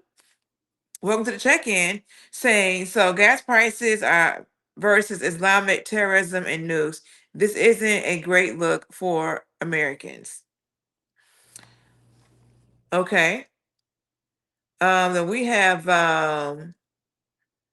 Bull Monkey saying, he said there are people with no legs or arms walking around because of Iran. Maybe he's thinking about a previous war, perhaps. I'm not sure what Trump meant when he was saying all that. Let's see. So we're gonna go ahead and we're gonna see what the CENTCOM commander had to say for his update. Let's get into it. Hi, I'm Admiral Brad Cooper, the commander of U.S. Central Command, here to provide another update on Operation Epic Fury. First, I want to remember and honor our fallen warriors who made the ultimate sacrifice in the KC-135 refueling aircraft incident last week. We hold their memories and their families, their friends and their teammates in our prayers. Their selfless service and dedication hardens our resolve. For 16 days, we've delivered overwhelming firepower deep into Iran. This past Friday, U.S. forces executed a large-scale precision strike on Karg Island, destroying more than 90 Iranian military targets, including storage bunkers for naval mines and missiles and other military infrastructure. To date, our Air Force, Navy, and Marine Corps aviators have collectively flown more than 6,000 combat flights, demonstrating the unmatched capability of America's joint force as we maintain air superiority over Iranian skies. We continue to remain centered on our military objectives. These are well-defined and include eliminating Iran's ballistic missiles, drones, and naval threats. It's one thing to defend by striking launchers and intercepting missiles and drones, but it's another thing to eliminate the wider manufacturing apparatus behind them. And we are doing that today. We've talked about it in concept. Here's what it looks like in reality. Let me show you, for the first time, a few examples of how we are dismantling Iran's defense industrial base, which will prevent threats to the region into the future. Here you see a photo from March 1st of a naval drone storage facility located near the Strait of Hormuz. This is the same location, 8 days later, completely destroyed. Next, here's a photo taken of an attack drone production factory in Tehran on March 5th. Here's that same factory 6 days later after a devastating barrage of U.S. airstrikes. And finally, the Yazdi military depot, pictured here last month. These 8 buildings are part of the IRGC's missile command infrastructure and are used to produce light and heavyweight torpedoes. Now, here's that same military depot just last week, or what's left of it. U.S. and partner strikes are doing exactly what they are intended to do: deliver on very clear military objectives to eliminate Iran's ability to project power against Americans and against its neighbors. We're also zeroed in on dismantling Iran's decades-old threat to the free flow of commerce through the Strait of Hormuz. Through a combination of air, land, and maritime capabilities, we have successfully destroyed over 100 Iranian naval vessels, and we aren't done. We will continue to rapidly deplete Iran's ability to threaten freedom of navigation in and around the Strait of Hormuz. Our progress remains steady, and we remain vigilant against the enemy. Now, a few thoughts about Iran. Over the last 2 weeks, they have launched attacks on Oman, Saudi Arabia, Israel, Jordan, Cyprus, Turkey, Azerbaijan, the United Arab Emirates, Qatar, Iraq, Kuwait, and Bahrain. In each of these countries, they are deliberately attacking innocent civilians. They've done this more than 300 times, which demonstrates their true nature as a global leader of terror.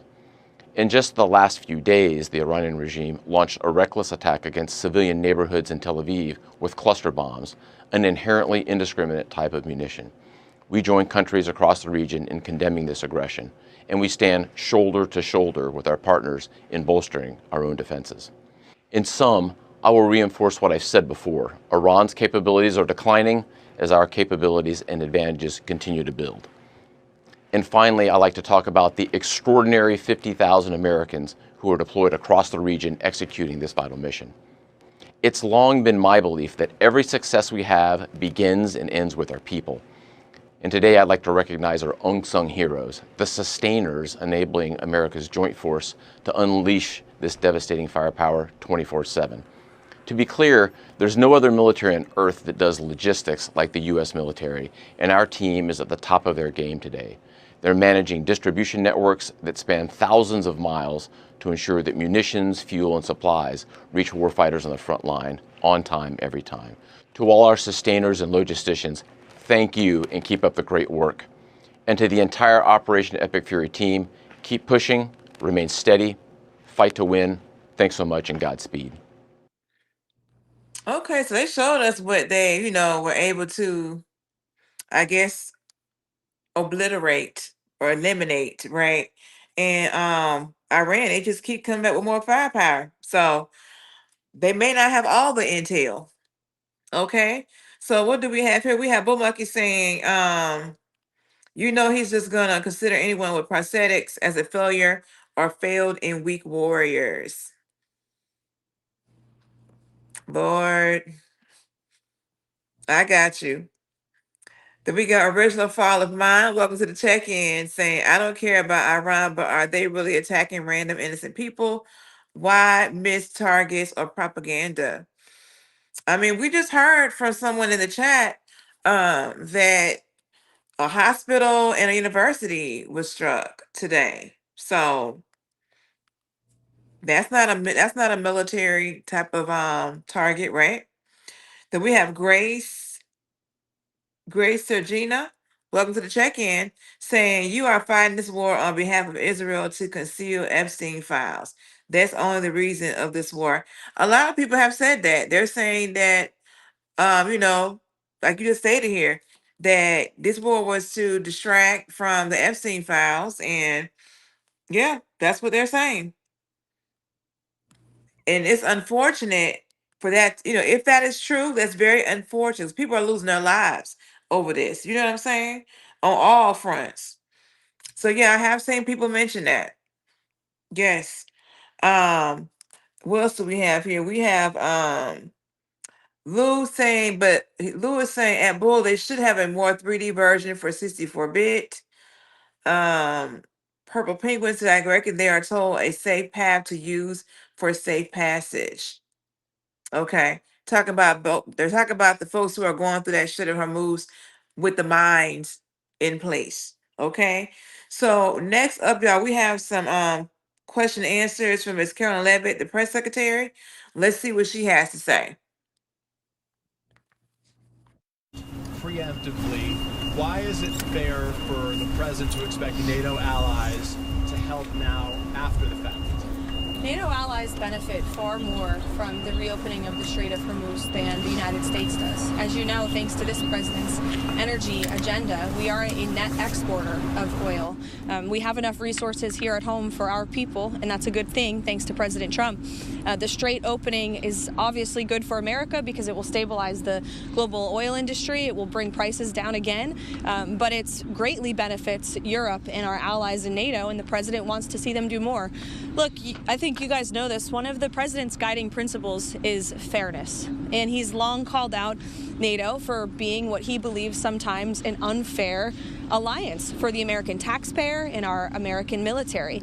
You look at the billions of dollars we spend housing U.S. troops on the soil of our NATO ally countries. That's a benefit to them because it serves as a deterrent from our adversaries around the world. If you look at our unfair trade deals with many of our NATO allies, the president and his trade team have obviously worked to rectify those new trade deals with the UK, with the EU.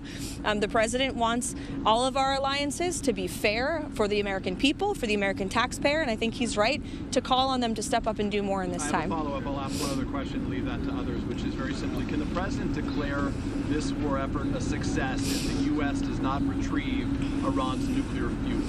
Look, that's something the president has refused to comment on. It's an option on the table for him, but I'm not going to comment on it or take it off the table. We've defined the objectives of Operation Epic Fury very clearly, which is, of course, to wipe out Iran's ballistic missile arsenal, which we have been very successful in doing. We've achieved dominance over the skies of Iran, to annihilate their navy, which we have done. According to CENTCOM this morning, I received the updated numbers. More than 120 naval vessels are at the bottom of the sea because of our United States Armed Forces. That's a great thing for the American people. That's a great thing for our allies in the region. And of course, to ensure that, yes, Iran cannot permanently cannot possess a nuclear weapon is something this president has long said for decades. But I'm not going to forecast or remove any future options off the table. Still have the ability to produce a nuclear weapon or no? Look, again, we're in a place right now where we're ensuring that Iran can no longer threaten the United States of America, and the United States military is doing a tremendous job at achieving these objectives. Caroline, is Tulsi Gabbard's job in jeopardy right now, given the Joe Penn stuff? Not to my knowledge. I haven't heard the president say that, nor have I heard him say that. So obviously that's a question for him, but I haven't heard him to say that at all. And can you give us an update on what you're hearing from the Chinese about when this trip might be rescheduled? we're working with them. They have agreed to postpone the trip. I think they understand the president's rationale for doing so. But again, we're working on those dates. The president has some things here at home in May that he has to attend to, and I'm sure President Xi is a very busy man as well. So we'll get the dates on the books as soon as we can, and we'll keep all of you posted. Caroline, given that the allies seem to have rebuffed the president's request for help, and now he says he no longer needs their help, what is the plan to reopen the Strait of Hormuz quickly? The president is going to continue to talk to our allies, both in Europe and also in the Gulf and Arab region. The United States military has a lot of capabilities, as you have seen play out over the last 18 days. They still do have tricks up their sleeve. I won't broadcast them for the media, but rest assured there is a plan. They're working on it. We have seen some progress with respect to that, but of course the president, again, continues to call on our allies to step up and do more. Nancy. Caroline, a couple of questions on Joe Kent. The White House was warned last year when the president nominated Kent that he had a history of embracing conspiracy theories, that he had some ties to white nationalists. Given that, why did the president nominate him to the position in the first place? The president spoke on this a little bit yesterday in the Oval Office. He said he always thought Joe Kent was a good guy, obviously has a commendable military record and experience. However, he was not someone who was involved in the presidential daily brief, part of the president's intelligence briefings over the last several months. Have not seen him here at the White House for quite some time, and the president feels it's deeply disappointing that after the president gave him an opportunity in this administration to serve the American people, that he would resign with a letter filled with falsehoods, accusing the president of the United States by being controlled by a foreign country. That's both insulting and laughable all at the same time. The president is the leader of the most powerful country and military in the world. Nobody tells him what to do. He makes decisions based on what's in the best interest of this country. Sorry, the president said yesterday that he always thought Kent was weak on security. Why would he name someone to run the counterterrorism center who he thought was weak on security?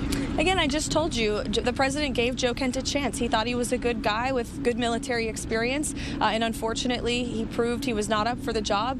And we don't want somebody leading the counterterrorism task force who cannot agree that the #1 state sponsor of terror in this world did not pose a threat to the United States. That's what another falsehood he said in his letter of resignation, which is just unequivocally false. It's backed by intelligence. It's backed by the fact that Iran was building ballistic missiles at a rapid rate to build a shield of immunity so they could build a nuclear bomb.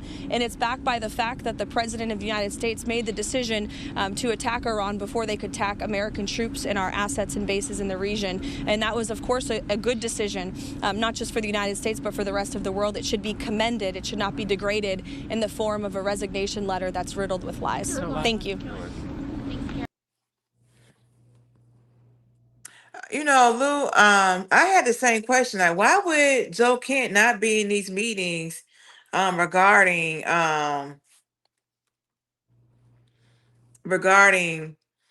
you know, the security briefings in regards to Iran and all this other kind of stuff? If he's like the top person for intelligence and whatnot, why wouldn't he be in there? And she was saying she hadn't seen him at the White House in a while. So, yeah, that's kind of telling, don't you think? I don't know. Then, you know, she put up a lot of questions, you know, saying, hey, well, you know, Trump can answer that. He hasn't taken off the table, da da da da. So, yeah. So, we got at JFOJ saying everyone's getting the sniffles due to this weather. That's a good point because, you know, I'm up here in the DMV area and it was like really, really nice last week, a couple days. Then all of a sudden, you know, I think I told y'all I ended up going to work, coming home early because we had like tornado warnings and all kind of stuff. Then it ended up snowing that night. And we went from like one day, it was like 60, 70 degrees. And then it was like snowing the next day last week. So it's been all over the place with the weather. Plus, I believe that Miss Caroline is pregnant too, if I'm not mistaken. We got another deplorable asking who's not signing up for this. All those other countries aren't signing up for it. Germany said they're not signing up for it. The Nordic countries saying they were not signing up for it. I think the UK said they would consider. And then It was some others that was like, no, we're not doing it. We don't have enough information. Da da da da da. Yep. So we have Lou, you know it, saying technically everybody is a threat to everybody. I'm just saying, laugh out loud. Okay.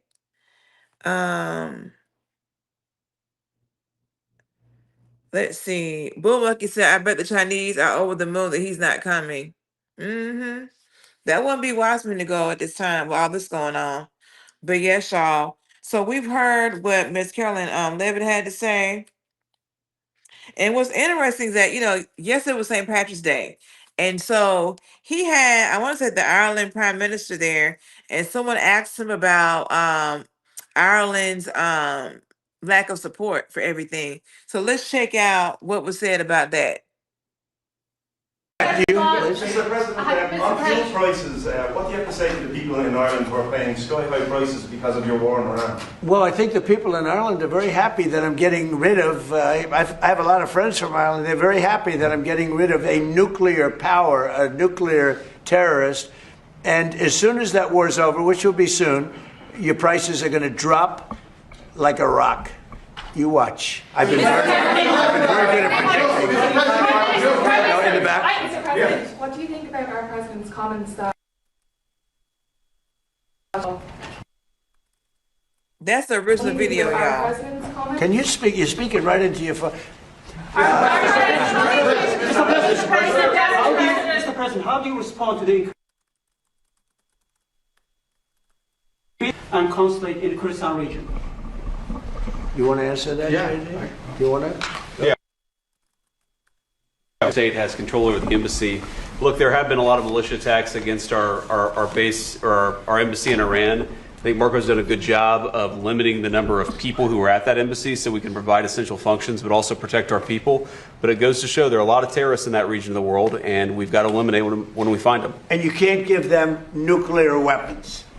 You can give them rifles, you can give them guns, you can't give them nuclear weapons. I think we agree very strongly. Yes, excuse me. Just first of all, I would say Europe is still a very good place to live in. Good. Just to let you know. I'm glad to hear that. And our view is you have to have robust and fair rules around migration. But on the other hand, a lot of people, within the European Union, we have free mobility of people. And in Ireland, our population is growing, but in a very positive way. Our economy is going well because we're attracting a lot of people from Europe and beyond into work, legally and validly in our country. In fact, I'd love if we could develop a legal pathway between the US and Ireland into the future because of our history and so on like that, that we could have a legal pathway because no one is in favour of illegal migration or and so forth. So you have to have robust rules for that. But fundamentally, I think sometimes Europe gets characterised wrongly in terms of it being overrun or whatever like that. It's much more robust now. There's much more stronger mechanism in place to facilitate legal migration. I think it's important that understanding is there. We need more economic growth in Europe. It doesn't have the same focus on innovation as you do here in the US. We discussed that earlier with the Vice President in terms of technology, in terms of AI. We need to pivot more to innovation as opposed to regulation. I think investing in people, and that's the key to, I think, our collective future. But we do take there and listen. Mr. Prime Minister, Mr. President, the Irish President has said that your war against Iran is illegal. It's an attack on international law. Who said that? The Irish President. Look, he's lucky I exist. That's all I can say.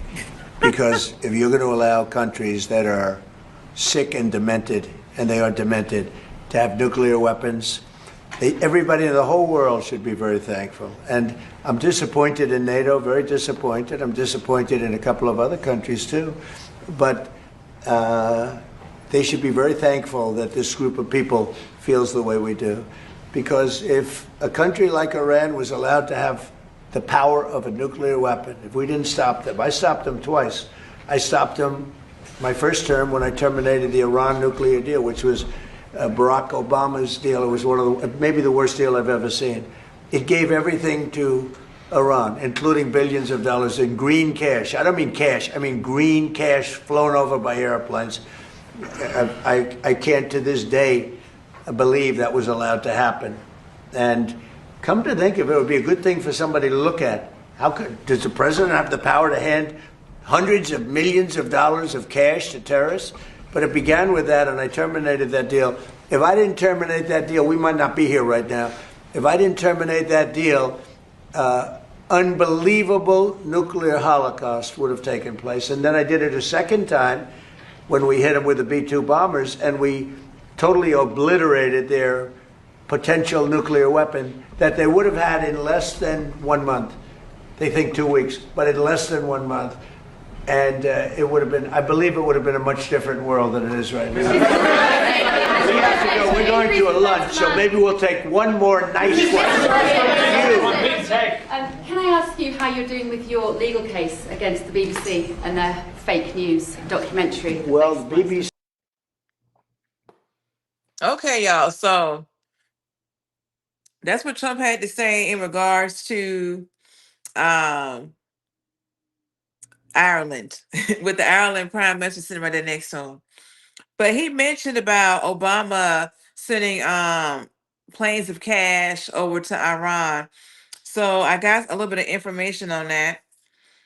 So the Obama administration sent $400 million in cash to Iran in January 2016, followed by an additional $1.3 billion as a settlement for a failed decades-old arms deal, but acknowledged at the time it was used as a leverage to secure the release of American hostages. The transaction was part of a larger $1.7 billion settlement between the United States and Iran that finalized a legal dispute dating back to 1979. Yep. So, failed arms deal settlement. Before the 1979 Islamic Revolution, Iran paid $400 million into a U.S. managed trust fund for military equipment that was never delivered. The 2016 settlement returned this $400 million principal, along with roughly $1.3 billion in interest. Leverage for hostage releases. The initial $400 million shipment coincided with Iran's release of 4 American prisoners, Jason Rezin, Saeed Abedini, Amir Hikmati, and Nasrallah Qasavi Rusari. The State Department later admitted the cash was deliberately held until the Americans were safely out of Tehran. So, yeah, that was a legitimate thing that Obama did. It wasn't just gave people money. Like, this was something that had to be done because we never provided them with the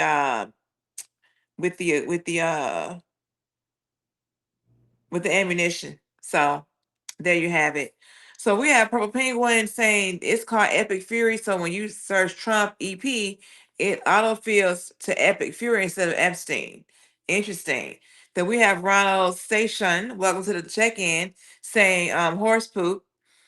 Bull Monkey said he didn't terminate the deal, he just attacked. Okay. We have Bits Rat saying Trump is guilty of handling cash to the former Netanyahu. Okay.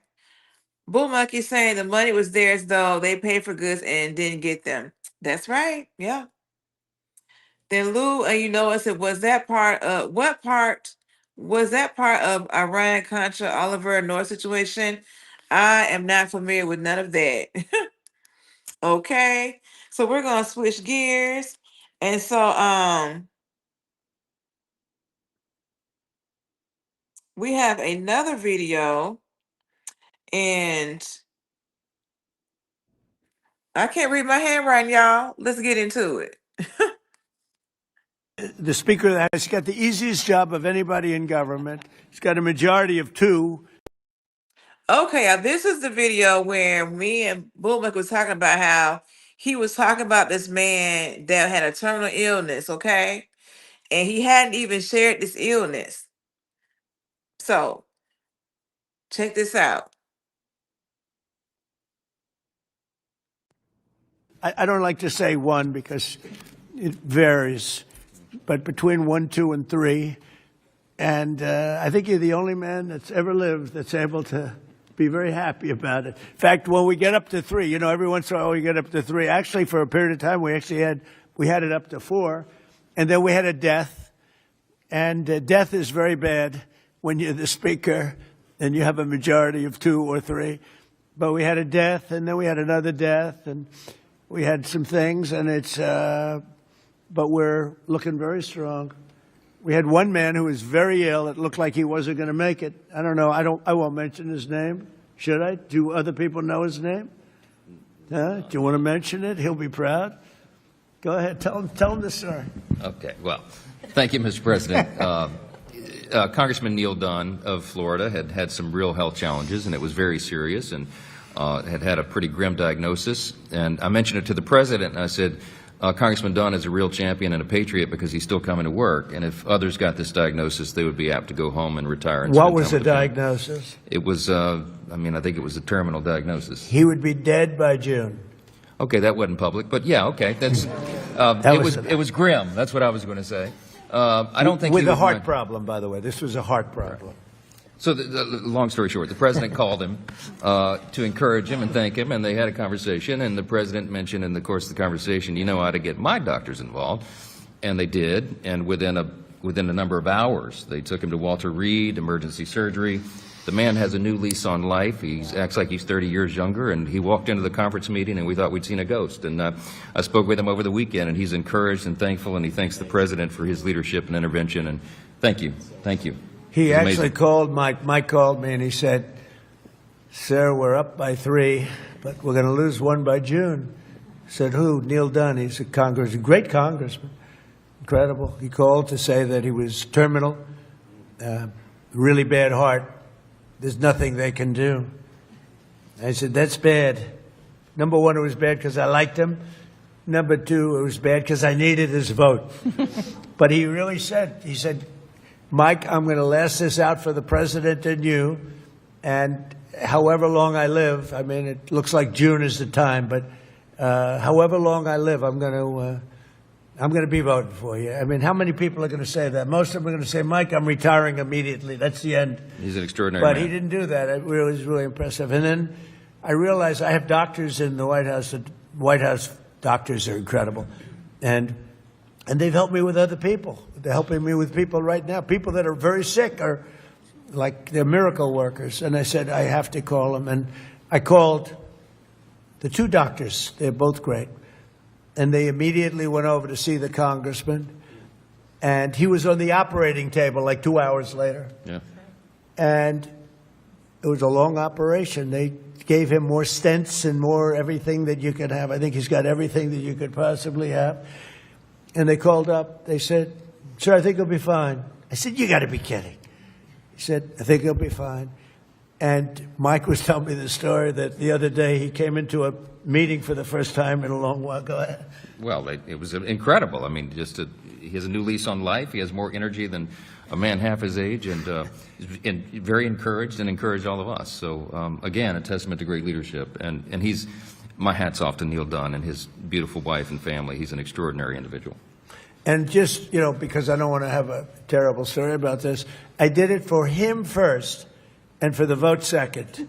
But it was a close second, actually. But I did it for the vote second. All right? Support journalism you trust. Support. What is all that? One thing about it, he gonna tell you what he think now. He said he got this man with this terminal illness in to see the White House doctors. He did it for him first, and then he needed that vote. Close second. Okay? Yeah, so what did Bull Money said Trump is really like the Messiah math. Lord help us. We got Purple Penguin saying, "I have a massive cyclone heading toward me in Australia. Please be safe out there, sir." Yes, please be safe. Then we have Charlie James saying Trump thinks that Black people are stupid. Okay. And then we have Bitraz. I was talking about, why is Trump still in power? He should be impeached. He is a war criminal, a felon, and is in a foundation, is at the foundational level of Epstein's sexual depravity. Who is going to impeach him? He has the House and the Senate. Okay. So we have Charlie James here saying Trump delusional narcissist can't even invade Venezuela oil. Okay. So next up, someone asked the Vice President Vance about his position on the war. I guess originally he may not have been in support of it, but now they want his perspective. Let's see what he had, how he answered this question. First, Mr. Vice President, Democrats are already calling you the fraud czar. What's your reaction to that title? And then second, Good title. Second, given your past skepticism of foreign adventurism, are you completely on board with the current war in Iran? So I like fraud czar. It's certainly what we're going to do. And look, we have to do it. As the president said, this is a problem that has festered in this country for far too long, and far too few people have actually wanted to do anything about it. That's what makes this administration different, is that we actually tackle the problems the American people have been confronting. So I'm very happy about it.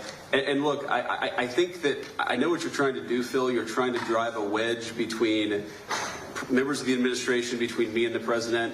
What the president said consistently, going back to 2015, and I agreed with him, is that Iran should not have a nuclear weapon. We have taken this military action under the president's leadership. I think all of us, whether you're a Democrat or Republican, should pray for success and pray for the safety of our troops. That's the approach that I've taken. Make it as successful as possible. So there's no hesitation, given your past statements, with the current operation? What do you mean there's no hesitation with my past statements? Given your skepticism of foreign adventurism, you were a critic of the global war on terror previously.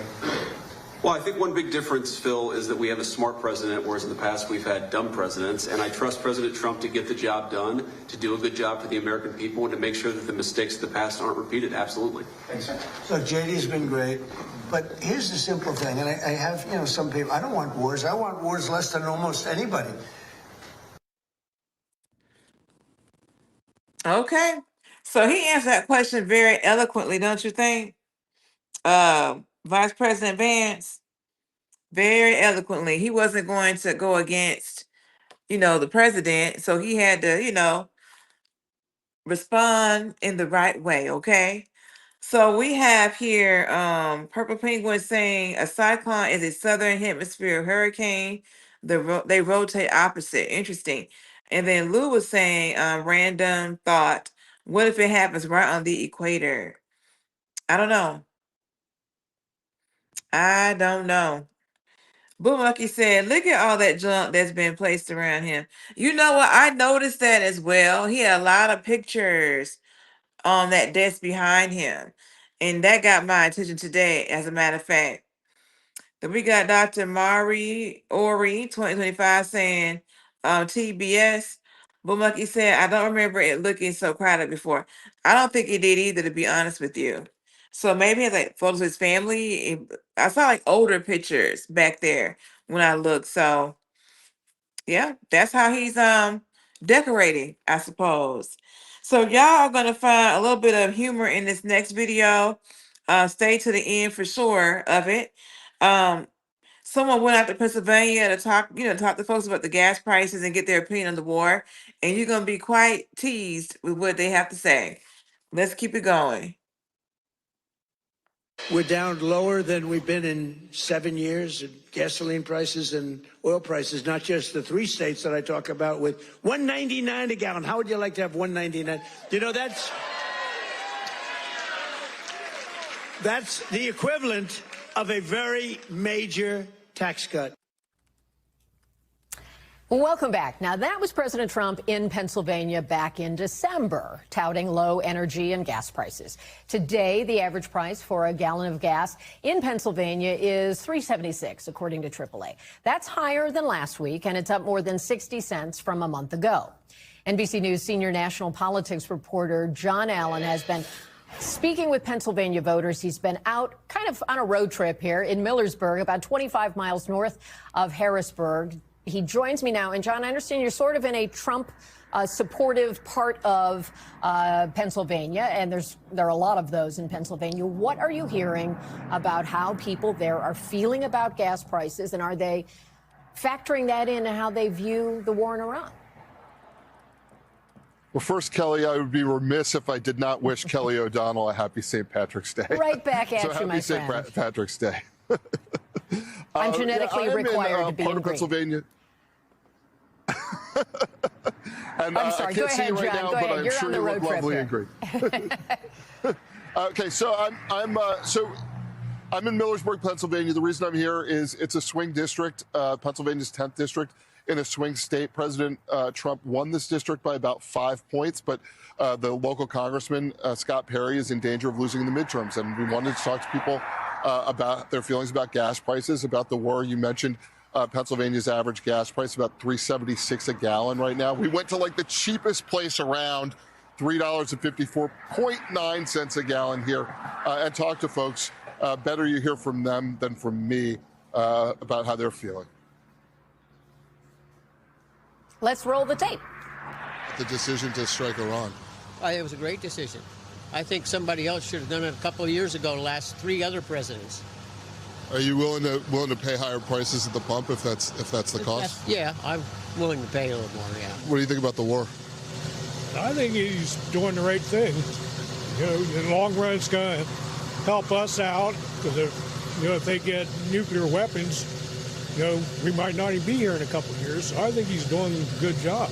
Is it worth the rise in the price of gas? Yeah, I think so. What do you think about the U.S. decision to go into Iran?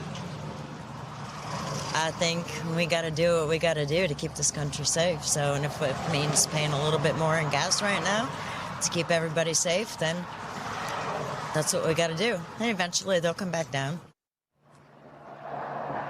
And Kelly, most of the people we talked to were supportive of the war and willing to pay the higher gas prices for the war. Some of them because they believe in the goals of the war, others because they trust President Trump. But not everybody felt that way, and not everybody's excited about Trump here, and not everybody's planning to vote for Republicans in the midterms who supported Trump. Let's take a listen to one more woman who we spoke with. If you could say something to President Trump and he was going to hear you right now, what would it be? You are a worthless pile of And you voted for him how many times? 3 times. That was my bad. Apparently, I'm an idiot. So not everyone lots of personality there, John. Lots of personality. Yes. Right. Not everyone's thrilled with him. That was a voter who voted for him 3 times. She went on to talk about the gas prices. She went on to talk about the war, about not supporting the idea of us, basically going around the world. So a lot to process there. But this is going to be the real pressure test for President Trump and Republicans in the midterms, is how many of the people who voted for him are A, sticking with Republicans, and B, going to show up in the midterms. And I think that's still an open question here, just several months out from those midterms, Kelly. Nothing is as valuable as actually going to where the people are and asking them what they think. So thank you for making the road trip. Fill up before you come back. That lady was so funny to me when I saw this. Talking about, I voted for him 3 times, and I guess I must be an idiot. But yes, y'all, I had saw where they were talking about, where is it at? Where my notes at? That the price of diesel at some places is like $5.05 a gallon already, and that's kind of high. So yeah. So let's see what you guys are saying here. So we have Jebs, JEBSKYTX, welcome to the check-in, saying these crazy Trump voters act like they are part of the war effort. Wait until more caskets come home. As a matter of fact, I want to say tonight, the 6 that passed away on the KC-135 incident last Thursday, I think it was, they are arriving back today. So I heard that the president was on his way to Dover Air Force Base for the dignified transfer ceremony. Yeah. So that's going on right now. So let's see. We have Jeb's also saying subordinates is awesome. 20, okay, I guess he's saying 20% if he gets lucky. Purple Penguin saying, what the F is he talking about? Trump is cooked. We got Helly Cohip saying lefties world getting smaller nonstop. Jeb said the truckers are really mad. They're already mad. Yeah, because of the amount of the gas, right? And then we have Lou saying Purple P left it out like a turkey leg. Yes, we're gonna switch gears a little bit. And I have an update regarding this Michigan synagogue attacker. Apparently his ex-wife had called the police, but she didn't call early enough for it to really make a difference, if that makes sense. But she tried to call, thought something was wrong with him, and the rest is what we know to be history. So let's get into that. In a CBS News Detroit exclusive, we are getting an inside look at the hallways of Temple Israel Synagogue days after a man rammed his truck through its doors, where it later caught fire. This comes the same day that CBS News Detroit has obtained the 911 call made by the ex-wife of the man who attacked that synagogue. The call was made minutes after last week's attack. She called Dearborn police and said her ex-husband was not stable. CBS News Detroit's Heath Kalb joins us now with more on that call and a deeper look into the investigation. Well, we now have that 3-minute-long call the attacker's ex-wife made to police literally under 10 minutes after he had actually driven into the synagogue. We've learned she was worried he might do something, but that message to police came too late. Yeah. For the first time, we're seeing some of the aftermath and damage to Temple Israel inside the hallway Ayman Ghazali rammed his pickup truck through last Thursday. And this video sent to CBS Detroit from someone inside the synagogue. Dearborn Heights 911.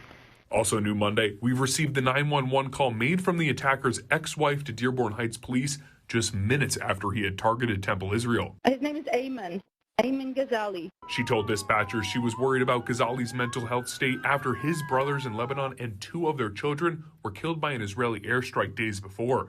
The Israeli military says Ghazali's brothers were members of Hezbollah. His family, his 2 brothers and their kids in an airstrike in Lebanon in the war, and he's not stable.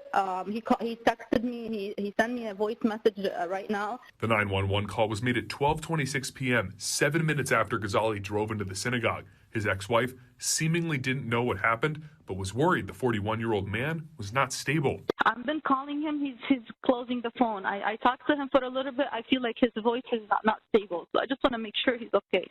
Javed Ali, a counterterrorism expert at the University of Michigan, told me it is essential for people to reach out to the police or FBI if they know someone who they're concerned about in a similar context.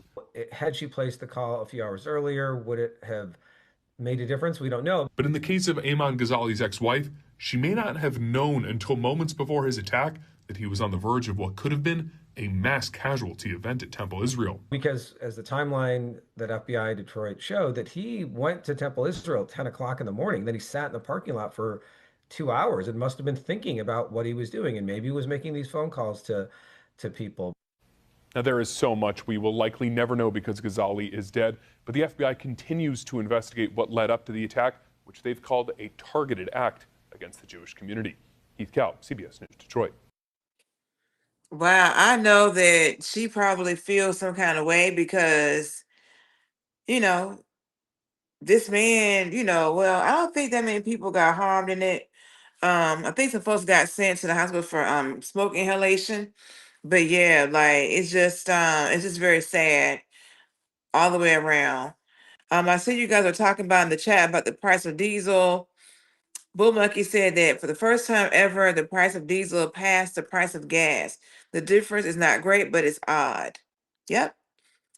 Then we have Purple Penguin saying that diesel is always more expensive in Australia. Didn't know that. Then we have Jebs telling Lou, yep, highest since 2022 when we were starting COVID recovery. Yes. Now, I have not mentioned, but you know what? If you're here hanging out, please make sure you like the live, push me in the algorithm. Also, if you are so inclined, please go ahead and subscribe to the channel. Help a sister out. It's free. Okay? So we are going to switch gears a little bit, and we're going to talk about Old Dominion University. On the same day, there was another attack at Old Dominion University. And so the ROTC instructor was unalived, and the ROTC students were able to neutralize the threat of the person that came in to attack. Okay, so during a recent congressional meeting, the House wanted to do a moment of silence for the ODU community. So let's check that out. Without objection, the gentleman is recognized. Thank you, Mr. Speaker. Mr. Speaker, as Dean of the Congressional Delegation, as representative of Norfolk, Virginia, We're gathered here today with my colleagues across the Commonwealth with a heavy heart as we honor the victims of the recent shooting at Old Dominion University. This was an act of terrorism, and like all mass shootings, it has become far too commonplace. On Thursday, as students and faculty gathered for their classes, just like every other day, tragedy struck Old Dominion's campus when a gunman opened fire in Constant Hall, targeting an ROTC class. The gunman took the life of Lieutenant Colonel Brandon Shaw and injured 2 others before he was stopped by a brave group of students. Brandon Shaw graduated from ODU in 2007 and returned a few years later to oversee the Army ROTC Monarch Battalion, and as we reflect on his extraordinary life of service, our hearts are with his family and loved ones, as well as the 2 injured students, and we pray for their swift recovery. Our hearts are also with the entire Old Dominion community. Today, we are all Monarch strong. So, Mr. Speaker, let us take a moment of silence to mourn the loss and honor the life and service of Lieutenant Colonel Shaw and demonstrate support for the entire Old Dominion University community.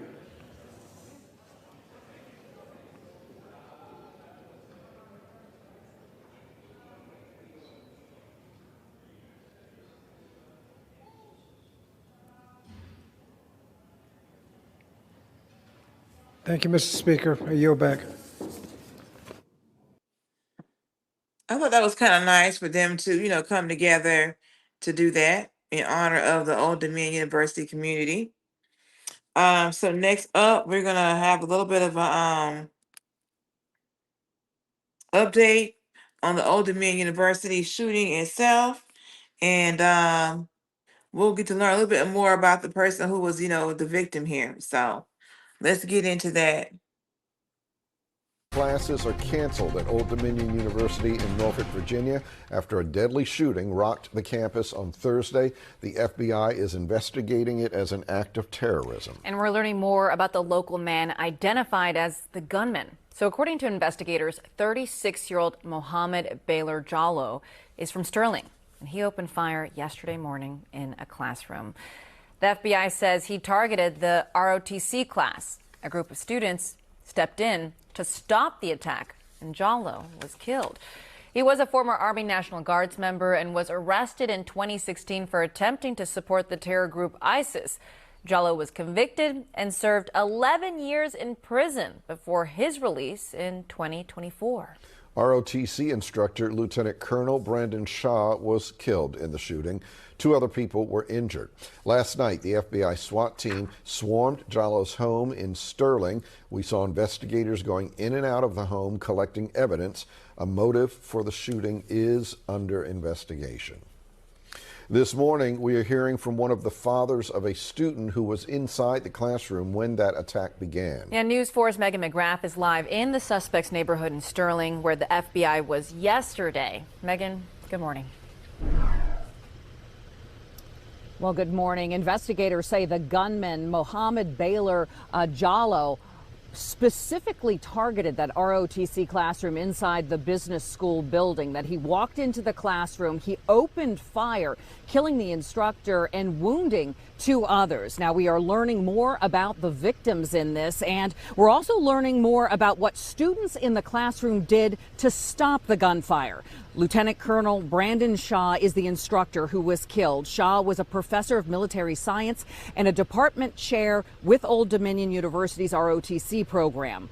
Shaw enlisted in the Army in 2003, and according to his biography on ODU's website, he was deployed in Operation Iraqi Freedom and Operation Enduring Freedom. He flew helicopters and completed over 600 combat flight hours. 2 others were injured in the attack. Now, we don't know much about them at this point. All I can say is at last report, 1 is in critical condition and the other was treated and released from the hospital. The shooting happened inside a classroom full of ROTC students. And last night we spoke to the father of 1 student who was there. He said, according to his son, the gunman, Mohammed Jallo, came into the classroom and asked if it was an ROTC class. But what he said was that someone came into the classroom and asked, was this RTC, and began shooting. at which time he and his fellow classmates went into active protective mode and to try their best to subdue the suspect. Investigators say the students did subdue and killed Mohammed Jallow, although investigators have not said exactly how he was killed. Now, classes at Old Dominion University have been canceled for the day as faculty and students just really process and grieve quite a terrifying situation that unfolded on campus yesterday. And of course, the investigation into all of this and the effort to find out more about the motive continues, and we'll bring you the latest as soon as we get it. Back to you. Very sad. So I had mentioned in the chat that I really wonder what is the motive behind, him going to Old Dominion University and doing what he was doing. Okay. Very sad indeed. But those ROTC students held it down and they took care of business. Okay. What do we have here in the chat? We have Lou saying, I think the motive was he saw it as a means of striking the military, being that they were ROTC. Okay. Bull Monkey says at jail, I'm surprised he didn't say he would have done it better. Okay. Then we have Musperberry. Welcome to the check-in. Glad that you're here. And I did a poll asking about the fraud czar, and 79% of you did not like the term. 21% was cool with it. So there we have it. Now, we were talking the other day about Cuba and how Trump was saying that people can probably maybe go back to Cuba and see their family, all those wonderful things, okay?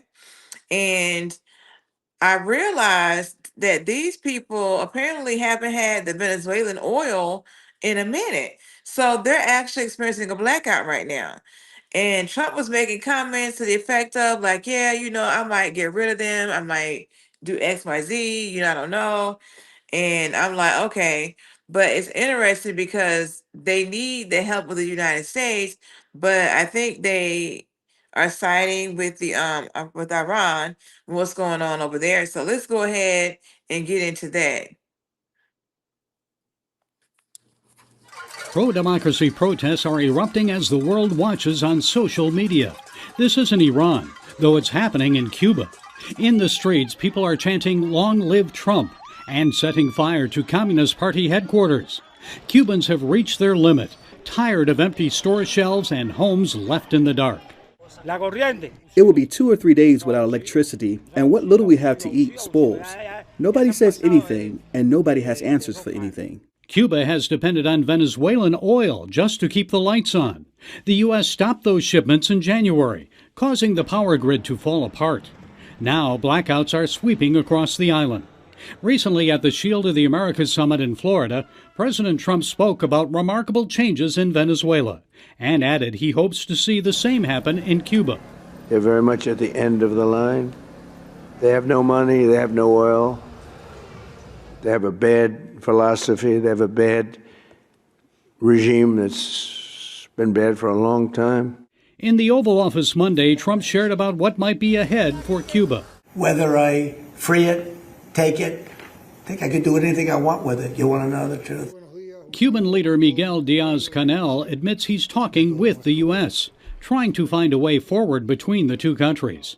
While the oil embargo has pushed him to the table, Diaz-Canel still sides with America's enemies. When the Ayatollah Khamenei died, he quickly visited the Iranian embassy in Havana, signing the guest book and offering condolences to his Islamist ally. Even though the Marxist government remains hostile to the United States, Cliff May, president of the Foundation for Defensive Democracies, explains how the Venezuela model could be used in Cuba. Nicolas Maduro is in a jail cell in Brooklyn, New York. His number 2, Delcy Rodriguez, she is running things. Is she a Marxist? Absolutely. Is she more pliable? I think she is, because Trump has communicated to her, look, if you're cooperating with us, that will be very helpful. If not, there probably are other jail cells I can find for you in Brooklyn, New York. Unlike Venezuela's Nicolas Maduro, it looks like Miguel Diaz-Canel of Cuba won't be facing a jail cell anytime soon. Still, with political and economic pressures mounting, more protesters are likely to take to the streets. That could be the first step toward Cuba Libre, a free Cuba, in the days ahead. Gary Lane, CBN News. Oh, y'all. So what do you guys think about that? Well, you guys said in the chat that Trump is starving them and they don't even know. Let me see who had said that. Yeah, Jeb said Trump is the one starving them and they don't even know he doing it. My. Then we have Jeb's also saying Trump started turning the screws on Cuba for Marco. So I asked you, what is that about? This thing about Marco. He hasn't replied. Okay. Marco Rubio and his family are Cuban refugees. I did not know that. Okay. I did not know that. Then we have Bud Russell, welcome to the check-in, saying Cuba has been in trouble for years. Cuba is a poster child for socialism. Okay. Then we have Lou saying since they were getting oil from Venezuela until Maduro was taken, no oil means no fuel. Got you. Okay. Then we also have Bull Monkey saying Americans have Jimmy Carter to thank for ensuring Tony's human rights. Okay. And let's see, we have Bud Russell saying Cuba has a lot of problems. The First Avenger, welcome to the check-in, is saying MAGA equals morons against government accountability. I have never heard of that definition for MAGA. I don't think I ever, it's Make America Great Again. And you're saying it's morons against government accountability. Okay. Y'all be coming up with these names, boy. I got to tell you, come up with it, okay? What else do we have here? We have Lou saying without Cuba, there would be no Tony Montana, Scarface, interesting. And then Jeff said that the Cuba's power grid collapsed the other night because Trump embargoed their oil. Okay. I thought he had lifted the embargo, but he didn't put more embargoes out. My goodness. My. So y'all, we have had a lot of conversation. Let me go through my list. It's been a lot. I ain't gonna hit it all. I'm gonna hit the highlights. So we started out talking about Joe Kent resigning, and he's like the first major resignation from the Trump administration. We did a poll, and some of you think that he won't be the last. So yeah, we're gonna definitely get into what Miss what's her name? Tulsa, what she had to say, because I know she was asked about, about the imminent threat and everything. So we'll get into that tomorrow. The White House responds saying that, he wasn't that great with security. And he said that if he didn't know that Iran was a threat, then he shouldn't be in his job anyway. It's basically what Trump was saying in his interview that he was doing. So that was interesting. Because basically, as long as you're kind of like playing the game and doing what they want you to do, then yeah, you get the best eating sliced bread.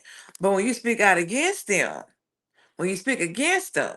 that's when they want to, minimize your credibility and your credentials. Okay, so that's how that works, y'all, in all the settings. Let's see. We had talked about the Tel Aviv attack. We heard about, oh Lord, we heard about Laranjani that may be eliminated, as well as two others, the Minister of Intelligence and the other gentleman, Sarantini. Then we also saw AI Bibi, as you guys call him. He was allegedly in Jerusalem and meeting with Huckabee. Okay. Let's see. We also talked about the big news of the day, which is Israel hitting Iran's oil field. Y'all, by the time we talk tomorrow, Iran is going to have hit those designated spots they identified within Qatar, UAE, and Saudi Arabia. I would not be surprised, okay?